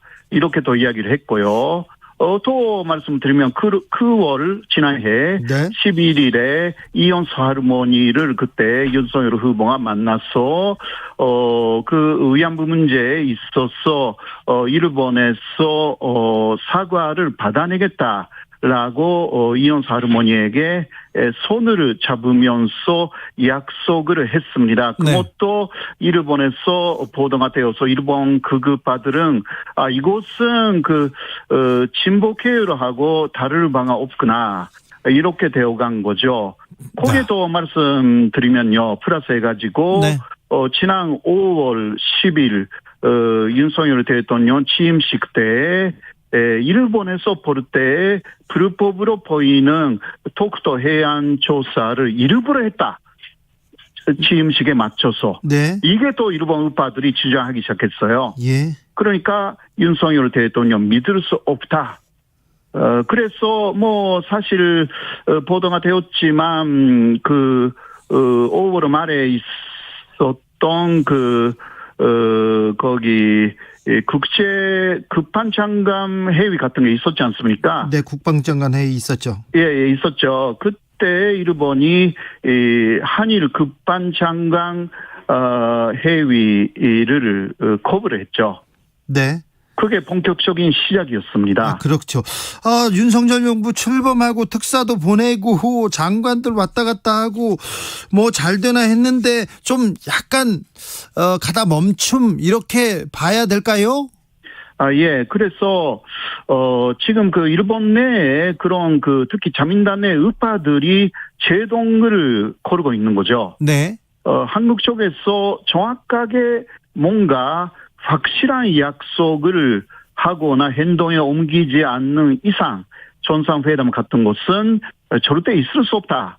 이게 좀 강경해요. 네. 그냥 그 사람들이 예를 들면 대표 선수로서는 사토 마사히사 자민당 외교부회 회장이라든가 네. 아오야마 시게하루 국회의원이라든가 굉장히 강하게 윤석열 대통령의 생각을 믿을 수 없다. 매일 말하고 있거든요. 그래요. 매일이요? 지금 매일이라는 것은 좀 그렇지만 네. 유튜브로도 이야기를 하고 네네. 기타 굉장히 많은 매체를 통해서 말하고 있어가지고 그것은 일본 내에서는 상당히 많이 보도가 되어 있습니다. 알겠습니다. 윤석열 정부 길들이기라고 봐야 되는지 참 그렇습니다. 예, 그럴 가능성도 충분히 있습니다. 네. 이쪽에서 많이 러브콜을 보내고 있지 않습니까? 네. 그래서 이런 상황에서는 얻어낼 수 있는 거 모두 얻겠다. 그런 생각도 좀 있는 것 같습니다. 네. 아무튼 우리 쪽에서 조금 친절하게 구애를 보내니까 일본이 더 조금 튕기고 있네요. 예, 그런 측면이 없지 않아 있습니다. 네. 일본 참여한 선거가 앞에 있다고 하는데 이 선거 네. 끝나면 좀 한일 관계가 좀 개선될까요? 그래서 그렇게 원하는 것은 한국뿐이다. 라는 보도도 일본에서 나와 있고요. 계속 한국에서 관계 개선을 원하고 있다. 우리는 서두르지 않겠다. 이렇게 얘기하고 있습니까? 예, 그런 것입니다. 네. 그러니까 일본의 기본적인 스탠스는 한국이 확실하게 간제 지원 문제라든가 네. 위안부 문제에 있어서 일본 측의 주장을 수용하겠다. 혹은 그 2018년 12월에 있었던 초계기 문제에 네. 대해서 재발 반지하고 사과 이것을 이야기를 하지 않는 한 네. 정상회담을 비롯하여서 한국 쪽의 요구에 그 응할 그러한 생각은 없다. 그거 자면 선거가 이유가 아니다. 네. 또 이런 식으로 일본의 우파들은 강경한 자세를 보이고 있습니다. 일본은 한국과 관계를 개선할 의지가 별로 없어 보이네요. 윤 대통령이 그렇게 나설 가능성은 별로 높지 않습니다. 그리고 지지율이 굉장히 낮기 때문에 그렇게 함부로 움직일 수도 결단을 내릴 수도 없는 상황입니다. 기시다 총리의 지금 지지세는 어떻습니까? 기시다 총리의 지지율도요 좀 떨어지고 있습니다. 계속요. 요새는 그 5% 정도 떨어졌고요. 예. 여러 여론조사에서 거의 모두 떨어졌습니다. 이유는 지금 엔조가 계속되어 있지 않습니까? 네. 네, 그 엔조에 대해서 뭔가 대책을 세워야 되는데 네. 일본은행은 그대로 그 금융 완화 정책을 계속 하고 있고요. 네. 미국의 금리가 계속 올라가는데 일본 금리는 그대로 제자리 걸음하고 있고 그럼에도 불구하고 요새 기시다 총리가 발표한 그 하나의 새로운 정책은 그 일본인들의 자산을 2배로 늘리겠다라고 하면서 투자를 권하는 정책을 계속 말하고 다닙니다. 네. 이거는 그 경제 전문가들도 지금 이런 상황에서 투자를 한다면 오히려 손해를 볼 것인데 이게 그 기시다 총리의 경제적인 감각이 문제가 있다라고 하여서 지지율 계속 떨어지는 것입니다. 네네. 거기에 또 한일 정상회담까지 하면 네. 또 극우파들이 엄청난 반대를 하기 때문에 네. 또 지지율이 떨어질 것이 아닙니까? 네. 그래서 기시다도 섣불리 한일 정상회담이라는 말을 할 수가 없는 것입니다. 네. 이번 나토 회의에서 지금 일단 스페인 국왕 부부가 이렇게 주최하는 만찬에서 기시다 총리와 윤 대통령이 만날 것 같습니다. 그리고 한미일 정상회담에서도 만날 수 있고요. 두 정상이 좀 돌파구를 이렇게 마련할 수 있을까요? 그래서 그냥 그 대화 정도는 얼마든지 가능하죠. 네. 그러나 그것이 그냥 사적인 대화로 끝날 가능성이 많고요. 네. 건적으로 한일 간의 그 개선 문제에 있어서는 그 기시다 쪽에서 아마 피할 것입니다. 아, 그래요? 예, 그렇게 예상됩니다. 그런데 윤석열 대통령의 스타일, 성격상 네. 통 크게 한 번에 이렇게 합의하고 넘어갈 수 있겠다 이런 일도 가능하다고 봐요. 그런데 기시다 총리는 어떻습니까? 기시다는 현재는 그냥 총리를 푼 네. 어떤 결정권을 갖고 있다고 보이지는 않습니다. 아, 그래요? 예, 모두 극우파 쪽에서 뭔가 결정하여서 그 아래에서 올라오는 것에 따라서 움직이는 게 기시다 총리이기 때문에 네. 돌발 행동 자체가 있을 수 없다. 그게 일본의 기시다의 스타일입니다. 그러면 이번에 나토 회의에서도 큰 전기를 만들거나 돌파구를 만들거나 그럴 가능성은 별로 없네요. 그런 것은 없고요. 예. 혹시 있다고 하면 네. 한국 쪽에서 아주 큰 양보를 일본에 말하는 거죠. 예를 들면 간제 지원 문제, 현금화 문제는 완전히 안 하기로 결정했다라든가 막 그런 완전한 일본에 대한 양보. 이 말이 혹시나 윤석열 대통령 입에서 나온다면 즉각 그 자리에서 거기에 관한 이야기는 진행될 것으로 생각됩니다. 네. 그러나 그런 것을 또 한국 내 입장도 있고 해서요. 그렇죠. 예, 윤석열 대통령이 섣불리 말할 리가 없고 그러나 그 준비를 약간 하고 있다라는 이야기는 제가 듣고 있습니다. 요새요. 준비를 하다니요? 예, 그것은 여러 관련 단체 간제 지원 문제에 있어서 네. 그 민간 합동 기구를 만들어 나간다. 네. 라는 이야기고, 그런데 거기에 현금화에 반대하는 여러 사람들이나 단체들도 포함시킨다라는 이야기가 들리기 때문에 네. 이것은 좀 국민들이 모두의 생각하고는 약간 왜곡되는 방향으로 갈 것이 아닌가, 좀 걱정되는 부분입니다. 네. 위안부 합의에 대해서 또 얘기할 수도 없고요. 그리고 또 과거 역사적 사실을 우리가 또 왜곡할 수도 없잖아요. 거짓말을 할 수도 없으니까. 그렇죠. 네, 그러나 저번에 윤동민 차기 일본 대사님이 예. 이혼수 할머니 만났거든요. 예. 예, 네. 그러나 이혼수 할머니가 지금 국제고문위원회라는 게 있지 않습니까? 예. 거기에 위안부 문제를 회부해 달라라는 요구를 쭉 하고 있는데 거기에 대해서는 약속을 하지 않았습니다. 예.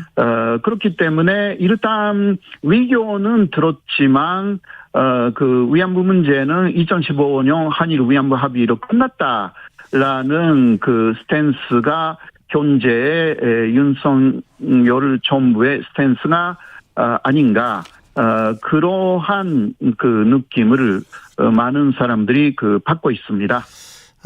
얼마 전에 한국의 보수단체 주옥순 엄마부대 이렇게 대표를 비롯해서 몇 사람이 독일로 가서 위안부 소녀상 철거를 촉구하는 시위를 했지 않습니까? 네네. 이 부분에 대해서 일본의 여론은 어떻습니까? 일본 내에서는 좀 응원군이 나왔다. 네. 그런 식으로 보고 있고요. 보던 사람들은. 네. 그리고 반일 전적주의라는 책을 쓴 저자들 중 한 사람이 거기에 포함되어 있기 때문에. 네. 그러한 생각을 갖고 있는 사람들이 같구나. 라는 내용이고, 조금 더 아는 사람들은 일본에 있는 극우하고 연결되어 있는 한국의 극우 세력이 거기에 갔구나. 그런 식으로 이해를 하고 있고요. 네. 또 램지오 교수하고도 연결되어 있는 사람들이다. 그런 인식을 일본인들 중 잘 아는 사람들은 그렇게 말하고 있습니다. 네. 교수님은 어떻게 보셨어요? 제가 지금 일본 내에 잘 아는 사람들이 램지오하고도 연결되어 있고, 일본의 극우 사상의 대부로 불리는 이시오카 츠토무를 스승으로 모시고 있는 그런 것 같은 분들이 이번에 갔어요. 네. 그런데 교수님, 호사카 교수님께서는 이 엄마부대나 이 한국 보수단체가 독일 가서 시위하는 거 어떻게 보셨어요? 그래서 독일 내에서도요, 가끔 나치를 찬양하는 사람들이 그러한 이야기를 한다고 합니다. 예, 예. 그러나 거기에서는 그런 이야기를 권적인 관장에서 하면 체포됩니다. 그렇죠. 그래서 제가 봤을 때 한국도 좀 정신 차려서 그런 좀 받아들일 수 없는 역사 부정 세력들의 행동을 한국 내에서 전도는 법으로 금지하는 법안을 빨리 통과시켜야 되는 것이 아닌가. 네. 저는 그렇게 일단 앞으로를 생각을 했습니다. 네. 알겠습니다. 아무튼 한일 관계 푸는 게 쉽지 않네요. 어떻게 풀어야 됩니까? 어떤 방법을 강구해야 됩니까? 그래서 이것은 역시 한국 쪽에서는 국익을 생각해서 움직여야 되고요. 모든 것을 일본이 원하는 대로 해줘 버리면 이게 일본의 존속되는 입장이 될 우려가 좀 있기 때문에, 역시 독립되어 있는 대한민국의 입장에서 1대1의 대등한 관계에서 일본에 대하는 것이 먼저 기본이고요. 그 다음에 해결이라는 것은 이거 외교이기 때문에 일본이 원하니까 다 해준다가 아니라, 이것은 양쪽이 또 조금씩 양보하면서 합의를 하는 원래의 외교의 모습으로 되돌아가야 되는 것이 그 첫 번째 기본이라고 생각합니다. 네. 물론 그런 것은 그 윤석열 정부는 다 알고 계신다고 저는 생각하고요. 네. 신중하게 아마 대해 나가지 않을까 그렇게 생각합니다. 알겠습니다. 말씀 잘 들었습니다.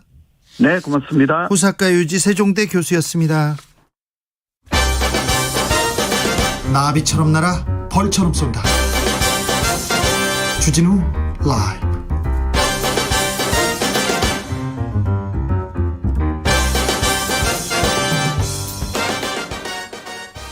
훅 인터뷰 이어가겠습니다. 횡령 뇌물수수 혐의로 징역 17년을 선고받은 이명박 전 대통령 건강 문제로 형 집행 정지. 네. 3개월 받아서 일시 석방됐습니다. 이명박 전 대통령은 수감 1년 7개월 만에 석방됐고요. 자택, 병원 등 검찰이 지정한 장소에서 머물게 된 겁니다. 이제 석방됐습니다. 오늘 결정 윤 대통령 광복절 특사에도 영향 미칠 거란 분석 나오는데 관련 내용 살펴봅니다. 김필성 변호사 모셨습니다. 네, 안녕하세요. 김필성 변호사입니다. 네. 형집행 정지가 뭐죠? 형집행 정지는 이제 그 형을제 자유형 그러니까 뭐 우리가 보통 아는 징역이나 이런 형들을 형을 집행하다가 예. 이런저런 이유 때문에 주로 건강 때문이 그 이유인데요. 네. 이유 때문에 그 형 집행을 중지하고 네. 이제 일시적으로 풀어준 석방해주는 그런 제도를 말합니다. 네, 이명박 대통령 구속됐습니다. 그런데 혐의 좀 일단 짚고 넘어가겠습니다. 예, 좀 오래되긴 했는데 다시 말씀을 드리면 크게 나누면 이제 두 가지로 얘기할 수 있습니다.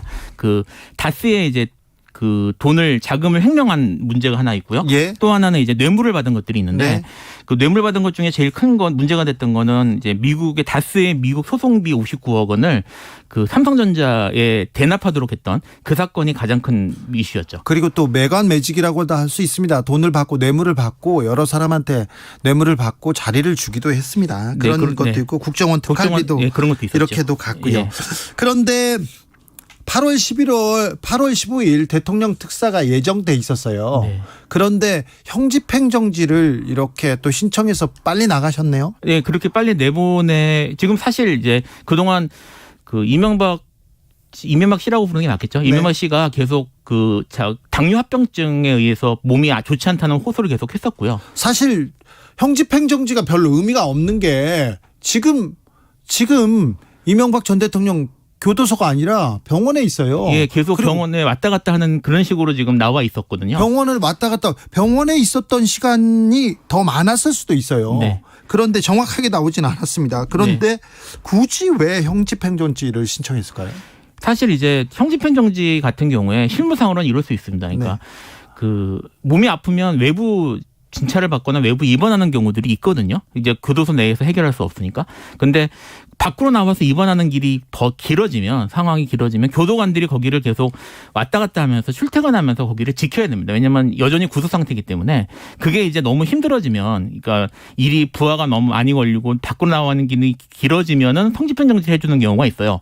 근데 이게 그런 케이스에 해당되는지 여부는 잘 알 수는 없습니다만 일단은 뭐 그렇게 왔다 갔다 하는 일이 많았으면 외부 입원이 많았으면은 편의상 그렇게 할 수 있는 거라고 볼 수 있는데. 지금 교도관 편의 봐주려고 이렇게 풀어줬을까요? 그런데 근데 이 케이스 같은 경우에는 말씀하신 것처럼 사실 윤석열 대통령이 후보 시절부터 그 이명박에 대한 그런 사면을 얘기를 사실 의지를 계속 보였거든요. 네네. 그 연장선상에서 봐야 되는 게 아닌가 싶습니다. 그렇습니다. 뭐 20년 가까이 수감 생활하는 게 과거의 전례 비춰 맞지 않다 이런 얘기를 해서 사면을 시사하기도 했습니다. 김희영님께서 그런데 MB 추징금 납부는 끝났나요? 형집행 정지되면 추징금은 어떻게 되나요? 팩트 체크 좀 해주세요.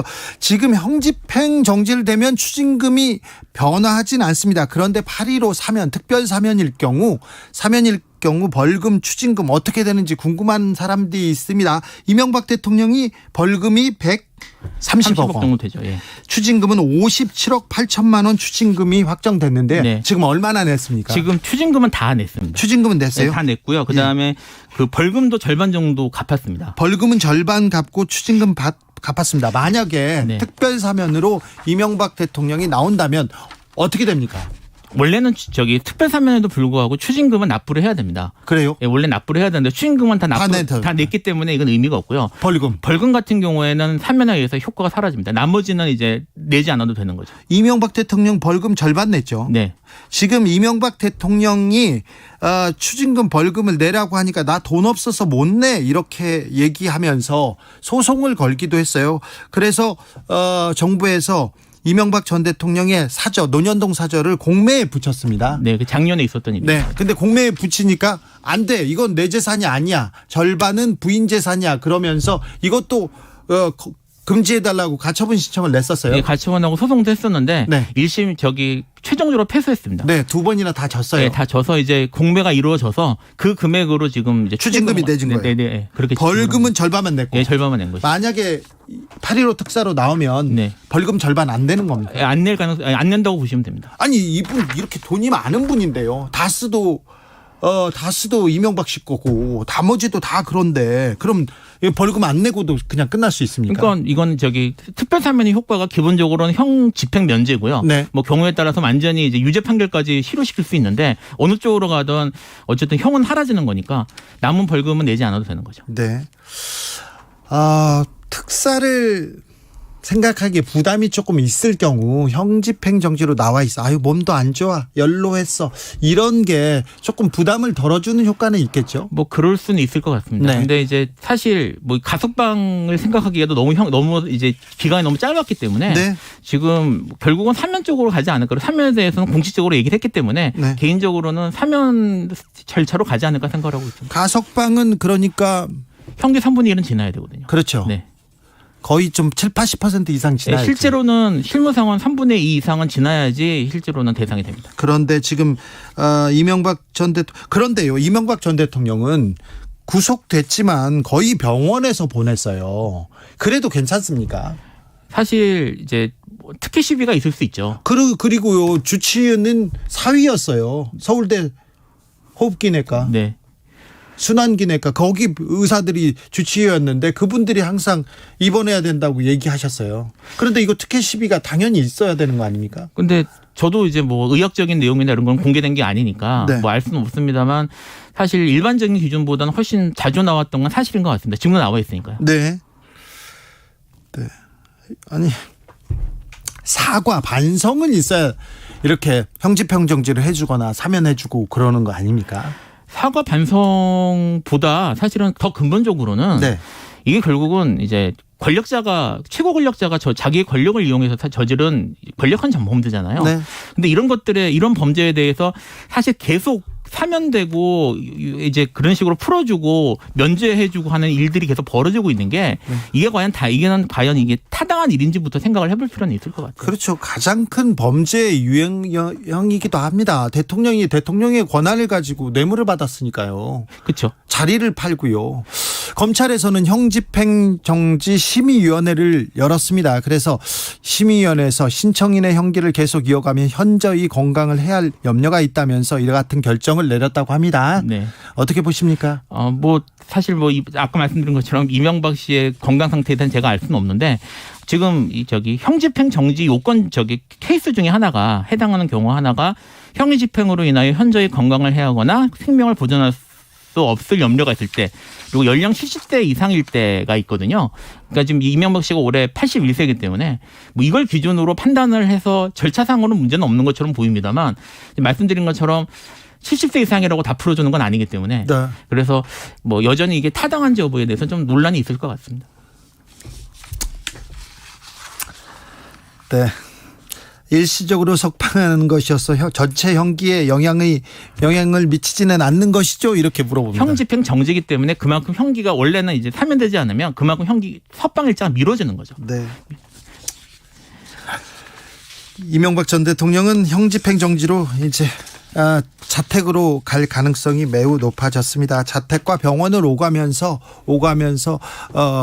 조금 시간을 보내다가 8.15 때 어떤 처분이 나오는지 지켜보시죠. 네. 말씀 잘 들었습니다. 네, 감사합니다. 네.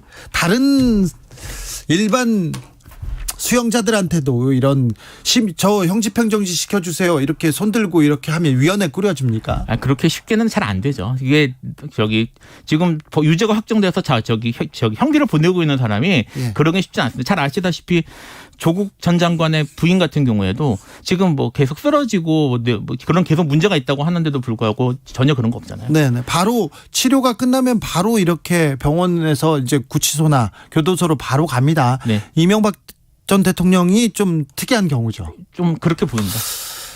알겠습니다. 지금까지 김필성 변호사였습니다. 네, 감사합니다. 교통정보센터 다녀올까요? 유아영 씨. 네, 이 시각 교통정보입니다. 수도권 제일순환고속도로 판교에서 구리 방면 하남 분기점에서 구리 휴게소까지 막히고요. 일산에서 판교 쪽으론 자유로 부근에서 사고 나면서 일산부터 정체입니다. 더가 서운 분기점에서 송내까지 막히고요. 이후로 수암터널을 앞두고 주춤합니다.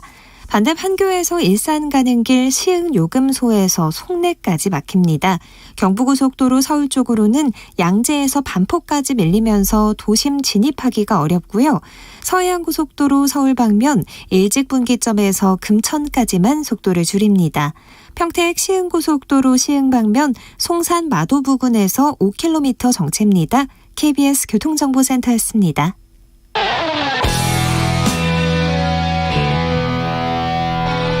스치기만 해도 똑똑해진다. 드라이브 스루 시사 주진우 라이브.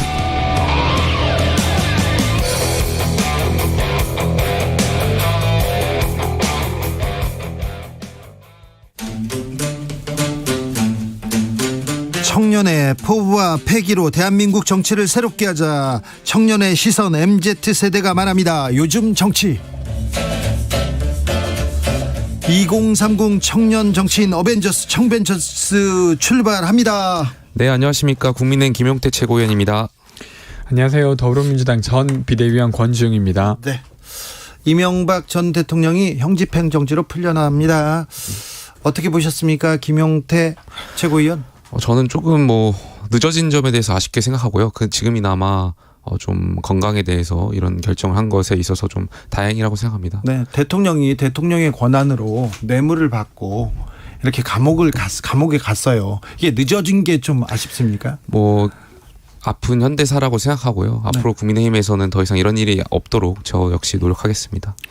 저는 사실은 이제 정치 사범이라고 불리는 소위, 그러니까 자기 진영을 지키기 위해서 범죄에 연루된 경우도 역시나 법에 따라 처벌받아야 되지만 그런 경우에는 좀 정치적으로 다른 사면을 할 수도 있다고 생각합니다. 근데 이명박 대통령의 경우에는 그 경우랑은 좀 다르잖아요. 개인이 이제 사업체를 운영하다가 사실상 그 사업체의 돈을 횡령한 것이고 이런 거라서 좀 다르게 봐야 되지 않나 이런 생각은 여전히 듭니다. 네.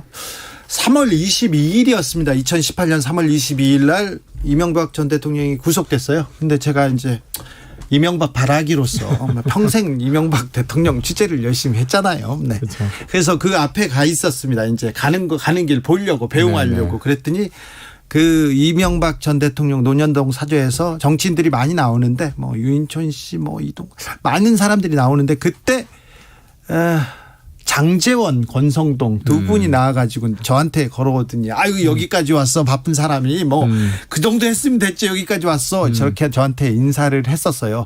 근데 그 두 분은 지금 윤회관이 되어서 딱 풀어주신 거네요. 되어가지고 이렇게 하고 있습니다.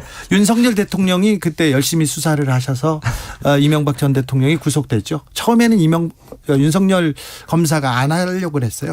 안 하려고 했습니다. 그런데 나중에 이제 다스는 누구 겁니까? 얘기가 나오고 여기저기에서 이제 이명박 전 대통령에 대한 얘기가 나오고 그리고 결정적인 증거가 나오자 이제 검찰이 움직이지 않을 수 없었습니다. 그 상황은 나중에 설명하겠습니다. 자, 김용태 최고. 네네. 네, 윤석열 대통령 지금 스페인 마드리드로 갔습니다. 권성동 원내대표의 환송을 받으면서 이준석 대표는 참석하지 못했고요. 네. 그런데 가기 전까지 김용태 최고위원 좀 조심하셔야 된다. 이런 좀 우려 전했어요. 특별히 김건희 여사 쪽에.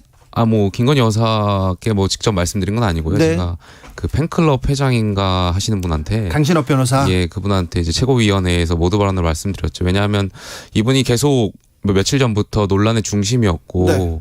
뭐 문제가 된다는 것은 많은 평론가들이나 많은 분들께서 이분에 대해서 지적을 많이 했음에도 불구하고 언행도 매우 거칠어요. 이분 뭐 잘못한 줄 모르고 계속 SNS에 글도 올리시고 하는데 정말 가짜나서 대응을 안 하다가 이번엔 정말 문제가 될 것 같아가지고 말씀드렸는데 글쎄 이분이 이럼에도 불구하고 계속해서 SNS 글을 올리는 거 보니까 두 가지 중에 하나인 것 같습니다. 첫 번째는 뭐 지능형 안티거나 대통령과 김건희 여사에 대한 지능적 안티거나 아니면은 대통령과 김건희 여사를 팔아서 본인의 정치를 하시는 분이라고 생각돼요. 예, 저는 김건희 여사의 엄청난 신망을 얻고 있고 그런 사람은 아닙니까?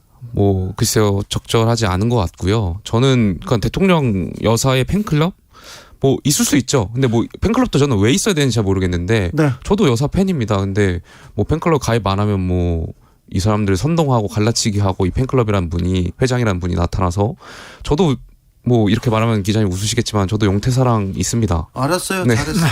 근데 그분들이 뭐 제가 뭐 어떤 공격이나 이런 거 받는다고 해서 네. 행동하거나 하지 않습니다. 아니 그런데 팬클럽 회장한테 사진을 주고 이렇게 또 내용도 흘려주고 그러지 않습니까? 그러니까 이것이 뭐 개인적으로 할 수는 있다고 봐요. 근데 이 팬클럽 회장이라는 사람이 그걸 언론에 공개하고 마치 자기가 이걸 공개함으로 인해서 누구한테 받았는지 잘 모르겠지만 자기가 어떤 특정 정보를 향유할 수 있는 사람이라고 하는 것처럼 그러면서 계속 저는 이 대중들 그 팬클럽 회원분들 가스라이팅하고 있는 거라고 보고요. 굉장히 부적절하다고 생각합니다. 알겠습니다. 네. 용태사랑이 때입니다. 네, 맞습니다. 네, 네, 용태사랑. 네, 있어요? 좋네요. 네. 아니 근데 저는 이 부분은 사실은 이제 청와대 권력이 이제 용산 집무실 권력이죠. 용산 집무실 권력이 여당에게 영향을 미치는 건 저는 썩 좋지는 않다고 생각합니다. 근데 우회적이긴 하나 되게 공식적으로 영향을 미치게 되는 거잖아요. 그리고 아까 앞서 이야기 나온 것처럼 앵커께서 이야기하신 것처럼 대통령 집무실 사진이 다른 데는 안 올라오고 건희사랑에는 올라왔던 이런 어떤 연결점을 봤을 때 더 조심하는 게 저는 필요할 것 같은데 스스로 정치 결사체라고 밝히면서 여당을 공격한다 이건 좀 저는 적절하지는 않은 것 같습니다. 참고로 그 용태사랑 회원분들은 저 주진호 기자님하고 권지용 전 의원님 좋아합니다. 나이 그런 소리 안 해도 돼요. 권지웅 팬클럽은 없나요? 귀여운 여인님께서. 네네. 네. 저는 그렇진 않고요. 네. 저는 민달팽이 캐릭터를 좀 저의 캐릭터랑 연결시켜서 해보려고 하는 중입니다. 저는 몇 년 전이었던 한 10여 년 전에 팬클럽을 하겠다고 어떤 분들이 찾아왔어요. 네네. 아주 하지 말라고 화냈습니다. 화냈어요. 그래가지고 어떤 이유 때문에 화내셨습니까? 무슨 기자한테 팬클럽이 필요하고 저는 그런 팬도 필요 없다고 저는 그런 거 싫어요. 그렇게 해서 가라고 그랬죠. 네. 근데 그냥 모여서 자기들끼리 이렇게 모여 있습니다. 지금 뭐 그분들 가셨어요? 아니면 계속해서 활동하는 분들도 있어요. 자기네들끼리 암암리에 이만엽은 계십니다. 쪽팔리게 살지 말자고. 네. 자, 이준석 대표는 환송을 못한 겁니까? 팩트는 원내대표랑 당대표 다 초대받지 못하셨어요. 대통령 마드리드 출국하는 데 있어서. 근데 그럼에도 불구하고 원내대표께서는 이제 가신 거고 자발적으로 당대표는 안 가셨는데 저는 당대표의 행동이 좀 아쉽긴 해요. 왜냐하면 첫 출국이고 당대표가 직접 뭐 초대받지 못했더라도 여당 대표가 대통령 출국하는 데 가셔서 좀 뭐 인사라든지 아니 뭐 현안에 대해서도 이야기할 수 있고 소프트하게 되게 이야기할 것들이 많다라고 생각하고요. 또 가면 또 정무수석도 있고 대통령실에 어떤 관계자들하고 현안에 대해서 좀 이야기할 수 있었던 기회가 있었을 텐데 대표가 이게 뭐 초대받지 않았다는 이유로 가지 않았다는 것은 좀 아쉽죠. 좀 외로운 입장입니까? 이준석 대표. 당대표요? 아니요, 뭐 잘 아시잖아요. 당대표. 아니 그런데 아는데 요새는 좀 뭐 힘들어 보여요. 그렇지 않습니다. 뭐 머리카락 뽑고 뭐 하는 것 같은데 평상시랑 잘 활동하고 있습니다. 그러니까 뭐 저는 이 부분이 옳다 그르다 이렇게 볼 건 아닌데 그 여당과 대통령 사이의 어떤 관계성이 그냥 드러나는 사건이었던 것 같아요. 그러니까 그래도 대통령의 첫 출국인데 거기에 뭐 초청을 받았던 아니든 사실 초청하기에 좀 껄끄러웠거나 그리고 초청받지 않으면 간다고 먼저 말하기가 어려운 사이거나 뭐 이런 것들이 드러난 것 아니겠어요. 그래서 뭐 그것은 이제 꼭 비단 이 사건 말고도 계속 확인되고 있었던 거라 그것이 그냥 다시 확인되었다. 이렇게 생각됩니다. 민주당으로 가보겠습니다. 민주당 이번 전당대회에 대한 기대가 청년 정치인들 전당대회 막 기대하고 있습니까? 이번에 민주당이 좀 바뀔 거야. 뭐 기대가 좀 있습니까? 사실 좀 속상한 상황인데 좀 솔직하게 이야기 드리면 이번 전당대회가 썩 기대되지 않는 상황인 것 같습니다. 그러니까 사실은 전당대회라고 하는 당의 2년에 한 번씩 오는 큰 선거를 통해서 당이 어떤 새로운 선택들을 하고 새로운 주체들을 발굴하고 이런 걸로 기대되는 것이잖아요. 그리고 종전에 있었던 구성원이라 하더라도 그 사람의 비전과 뭐 기치나 이런 것들을 경쟁하게 함으로써 새로운 길을 찾는 것인데 특히나 이번 전당대회는 그것이 필요한 선거인데 그런 논의가 거의 안 나오고 이재명 의원이 출마할 것이냐 말 것이냐만 논의하는 것 같아서 많이 답답합니다. 김영태 최고는 좀 기대가 있죠. 뭐 개인적으로 네. 뭐 저희 당의 입장으로 봤을 땐 네. 뭐 이재명 후보가 나오셔서 뭐 당대표가 되신다면 저희는 뭐 감사하죠. 그렇습니다. 국민의힘 최고위원으로서는. 그런데 우리 정당 역사선 저는 안 나오는 게 맞다고 봅니다. 왜냐하면 여당 입장에서도 건강한 야당이 있어야 되고요. 생산적인 의제를 가지고 정부와 여당을 견제할 수 있는 야당이 되기 위해서는 저는 이재명 후보 의원께서 나오시면 안 된다고 생각합니다. 그리고 이재명 의원께서 그 워크숍에서 그런 말씀 하셨잖아요. 당대표가 된다 한들 개인적으로 손해다 이런 말씀 하셨다고 하는데 그럼 저 왜 나오려고 하시는지 잘 모르겠어요. 개인적으로 손해인데. 예? 개인적으로는 손해인데 당의 이익이다 이렇게 얘기하는 거 아닙니까? 글쎄요. 수사를 앞두고 있어서 그런 거 아닌가에 대한 생각도 있고요. 네. 친문 진영이라고 해야 되는지는 모르겠습니다만 반 이재명계에선 여러분들이 이렇게 불출마 선언을 하면서 그렇죠. 이재명 압박 커졌다 이런 기사가 계속 나옵니다. 이건 어떻게 보세요? 그러니까 뭐 실제로 이제 전당대회 자체를 약간 보이콧하려는 분위기가 없지는 않은 것 같습니다. 전해철 의원에 이어서 홍영표 의원도 출마를 안 하겠다고 밝힌 거잖아요. 그러니까 이게 사실은 저는 핵심은 전당대회라고 하는 게 국민들의 관심을 끌어야 됩니다. 게다가 이제 지금 민주당은 180석에 가까울 만큼 사실 의석을 가진 곳이어서 국민들의 관심을 끌만한 정당이에요. 이준석 효과. 국민의힘이 당권 경쟁에서 이준석 효과를 톡톡히 봤지 않습니까? 그렇죠. 예를 들면 당시에 국민의힘이 이준석 당대표를 만든다고 하면 뭔가 바뀔 것 같으니까 그리고 그 바뀌는 것이 국민이 나에게도 영향을 줄 것 같으니까 국민들이 관심을 가졌던 거잖아요. 근데 지금 이재명 의원이 출마하냐 안 하냐는 자기에게 전혀 영향을 줄 것 같지 않은 겁니다. 민주당이 병합할 것 같지 않고 그래서 자기한테 영향이 없을 것 같고 그래서 저는 이것을 깨는 것이 민주당의 과제인데 그것이 지금 안 되고 있어서 좀 답답하고요. 전당대회 룰도 새로운 어떤 비전들이 등장할 수 있게끔 룰을 바꾸는 것도 아주 적극적으로 할 필요가 있고 이런데 이런 논의도 사실은 별로 논의되고 있지 못하잖아요. 그래서 그런 것들이 많이 아쉽습니다. 박지원 전 비대위원장 혹시 전당대회 나오십니까? 안 그래도 저도 기사를 보아서 알게 되었는데 고민은 하고 계신 것 같아요. 그 기사를 보면. 고민을 해요? 박지원 전 비대위원장이요? 그런 것처럼 보입니다. 저도 뭐 다른 직접적인 소통을 통해서 비대위원 같이 했는데 그때 근데 서로 안 친하세요? 뭐 그런 문제라기보다 이런 문제는 어쨌든 당사자가 결정해야 되는 문제잖아요. 물어볼 거 아니에요. 내가 지금 생각이 있는데 물어보지 않던가요, 권지웅한테? 저한테는 권지웅 비대위원한테는 물어봐야 될 것 같은데 청년 대표인데 같이 하고 여기도 회식이 좀 부족한 것 같은데 회식으로 끝낼 수 있는 일은 아닌 것 같아요. 마음을 먹으시면 그리고 또 어떤 시기에는 저도 알게 되겠지만 그보다 뭐 기자분들이 더 먼저 아시게 될 수도 있고 근데 여튼 뭐 고민을 하시는 것처럼 보이고 그리고 김영 의원도 인터뷰를 보면 그런 고민을 하고 계신 것 같아요. 박지원 비대위원장의 출마 고민에 대해서는 어떻게 생각하십니까? 저는 뭐 일단은 누군가의 출마가 옳다 그러다 이렇게 이야기하기보다는 아까 방금 이야기 드린 대로 사실 지금 민주당이 어떻게 바뀌어야 된다는 이야기들이 쏟아져 나와야 될 때라고 생각합니다. 만약에 박지원 전 비대위원장이 그것을 가지고 있다면 저는 출마했으면 좋겠다는 생각이고 근데 그것이 없이 그냥 어떤 나이가 젊기 때문에 이런 거라고 하면 나와도 별로 의미가 없을 거라고 전 생각해요. 본인이 최고위원 출마하실 생각 없으세요?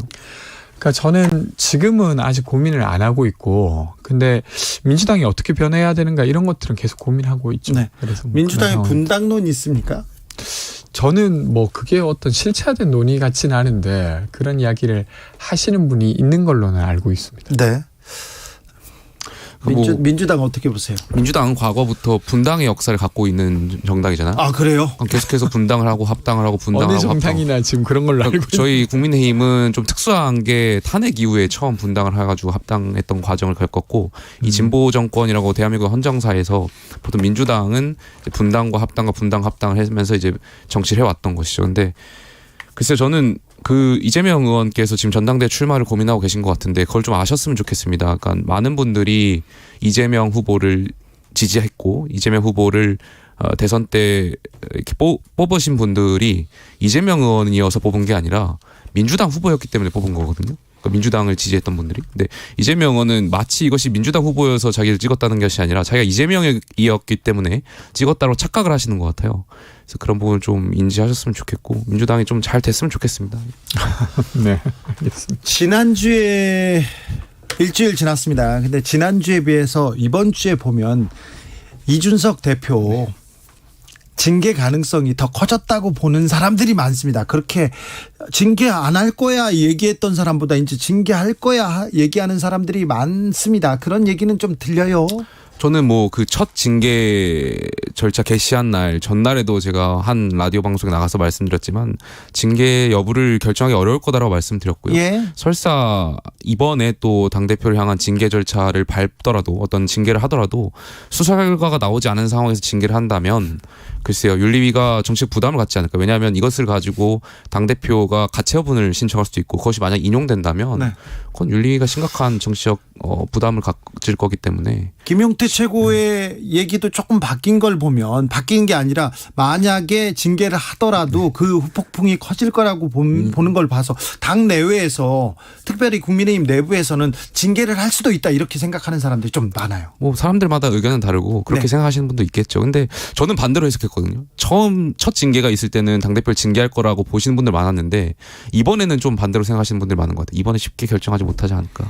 그러니까 뭐 만약에 징계가 작게라도 이뤄진다고 하면 그러니까 약하게라도 그러니까 성상납 의혹 그리고 증거인멸 의혹에 대한 징계가 된다고 하면 이건 아주 큰 일이죠. 그러니까 뭐 정도에 따라서 조금 다르게 볼 일은 있겠지만 사실 이 건으로 징계가 이루어졌다는 것만으로도 되게 큰 문제가 될 것 같고 사실 윤리위도 아무런 근거 없이 그런 판단을 하지 못할 거라고 봅니다. 그리고 어쨌건 당내 공식 기구이기 때문에 영향이 적지 않을 것 같고요. 저는 그 이야기 좀 다른 이야기인데 어쨌든 윤석열 정부가 이번에 데드크로스를 맞았어요. 지지율. 그러니까 부정 의견이 긍정 의견이 처음으로 넘었죠. 근데 이게 역대 정부 그러니까 되게 빠르게 데드크로스를 얻었던 정부가 이명박 정부였는데 이명박 정부의 경우에도 100일 정도 이후에 취임 이후에 100일이 지나서야 그랬는데 윤석열 정부는 그보다도 훨씬 빨라요. 그러니까 40 며칠 지나서 이제 지금 그걸 맞이했단 말이에요. 근데 좀 이 문제를 좀 진지하게 좀 다뤄주셨으면 좋겠다는 생각이 듭니다. 그러니까 협치도 안 하지. 국회 계속 시행령으로 시행령으로 행정부를 운영하면서 국회랑도 협치 안 하지 민주당과도 협치가 안 되고 게다가 이제 정부 기관 내에서도 계속 엇박자가 나잖아요. 노동부 장관이 이야기하면 그 다음날 대통령께서 다른 이야기하고 그리고 이제 경찰 인사 나면 또 그 다음날 대통령께서 국기문란이라고 규정 짓고 이런 것들이 반복되고 마지막에는 사실은 지금 물가와 관련한 문제들을 해결할 수 있는 믿음직한 정부로서 전혀 인지되지 못하고 있는 문제 이런 문제 좀 협치를 안 하는 건 아니고 못 하고 있는 것 같고요. 그리고 저는 이런 상황에 대해서 그렇게 생각해요. 대통령과 정부를 향해서 옳은 소리를 할 수 있는 사람들이 더 많아져야 되는데 네. 지금 솔직히 말해서 눈치 보고 계신 분들도 많은 것 같아요. 네. 뭐 대통령이 잘못하는 부분이나 이런 부분이 있다면 정말 이 정권이 문재인 정권과 다르게 오랫동안 많은 국민들에게 희망을 드리고 기대할 수 있는 정권으로 이어가기 위한 그런 고민과 걱정이 있는 분들이라면 아까 뭐 팬클럽 여사 팬클럽도 처음에 말씀드렸지만 여기 대해서 강하게 비판하고 하셔야 되는데 당내에 보면 많은 의원들께서 줄 서는데 좀 익숙하지 않나. 네. 그건 안타깝게 생각합니다. 국회는 멈췄는데 권성동 원내대표는 필리핀에 갑니다. 그래서 다시 또 구성 안 될 것 같아요.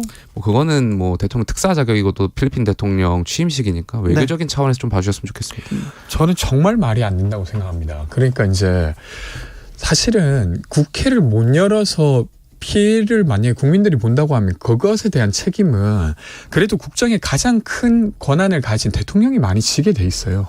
그러니까 그 과정을 못 여는 책임은 저희 원내대표한테 있는 게 아니라 민주당에 있지 않습니까? 예를 들면 이번에 법사위원장이 왜 자꾸 약속을 약속을 딱 불구하고 이행하면 되는데 자꾸 추가 조건을 달고 추가 약속을 계속 권하니까 이게 협상이 불발되는 거지. 약속한 데서 약속만 이행하면 저는 문제 없을 거라고 봅니다. 근데 저는 각자 그것이 서로의 책임이다라고 주장할 만한 근거는 다 있다고 봅니다. 근데 여튼 만약에 진짜 국민들의 삶을 고민한다고 하면 이번에 유류세도 법을 바꾸지 않고서는 37에서 38%밖에 세금을 못 낮추고 법을 바꿔야만 100% 낮출 수 있잖아요. 그러면 그것에 안달난 사람은 저는 윤석열 대통령이어야 된다고 봐요.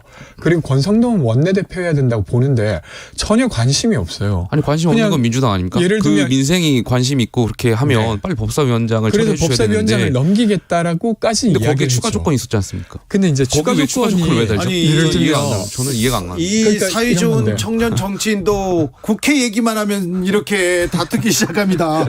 국회가 이상한 마법을 부리나요? 그러니까 예를 들면 지금 국민의힘이 야당처럼 생각하고 있어요. 계속 이제 탓하는 정치를 하고 있는데 그거 5년간 하셨으면 됐지.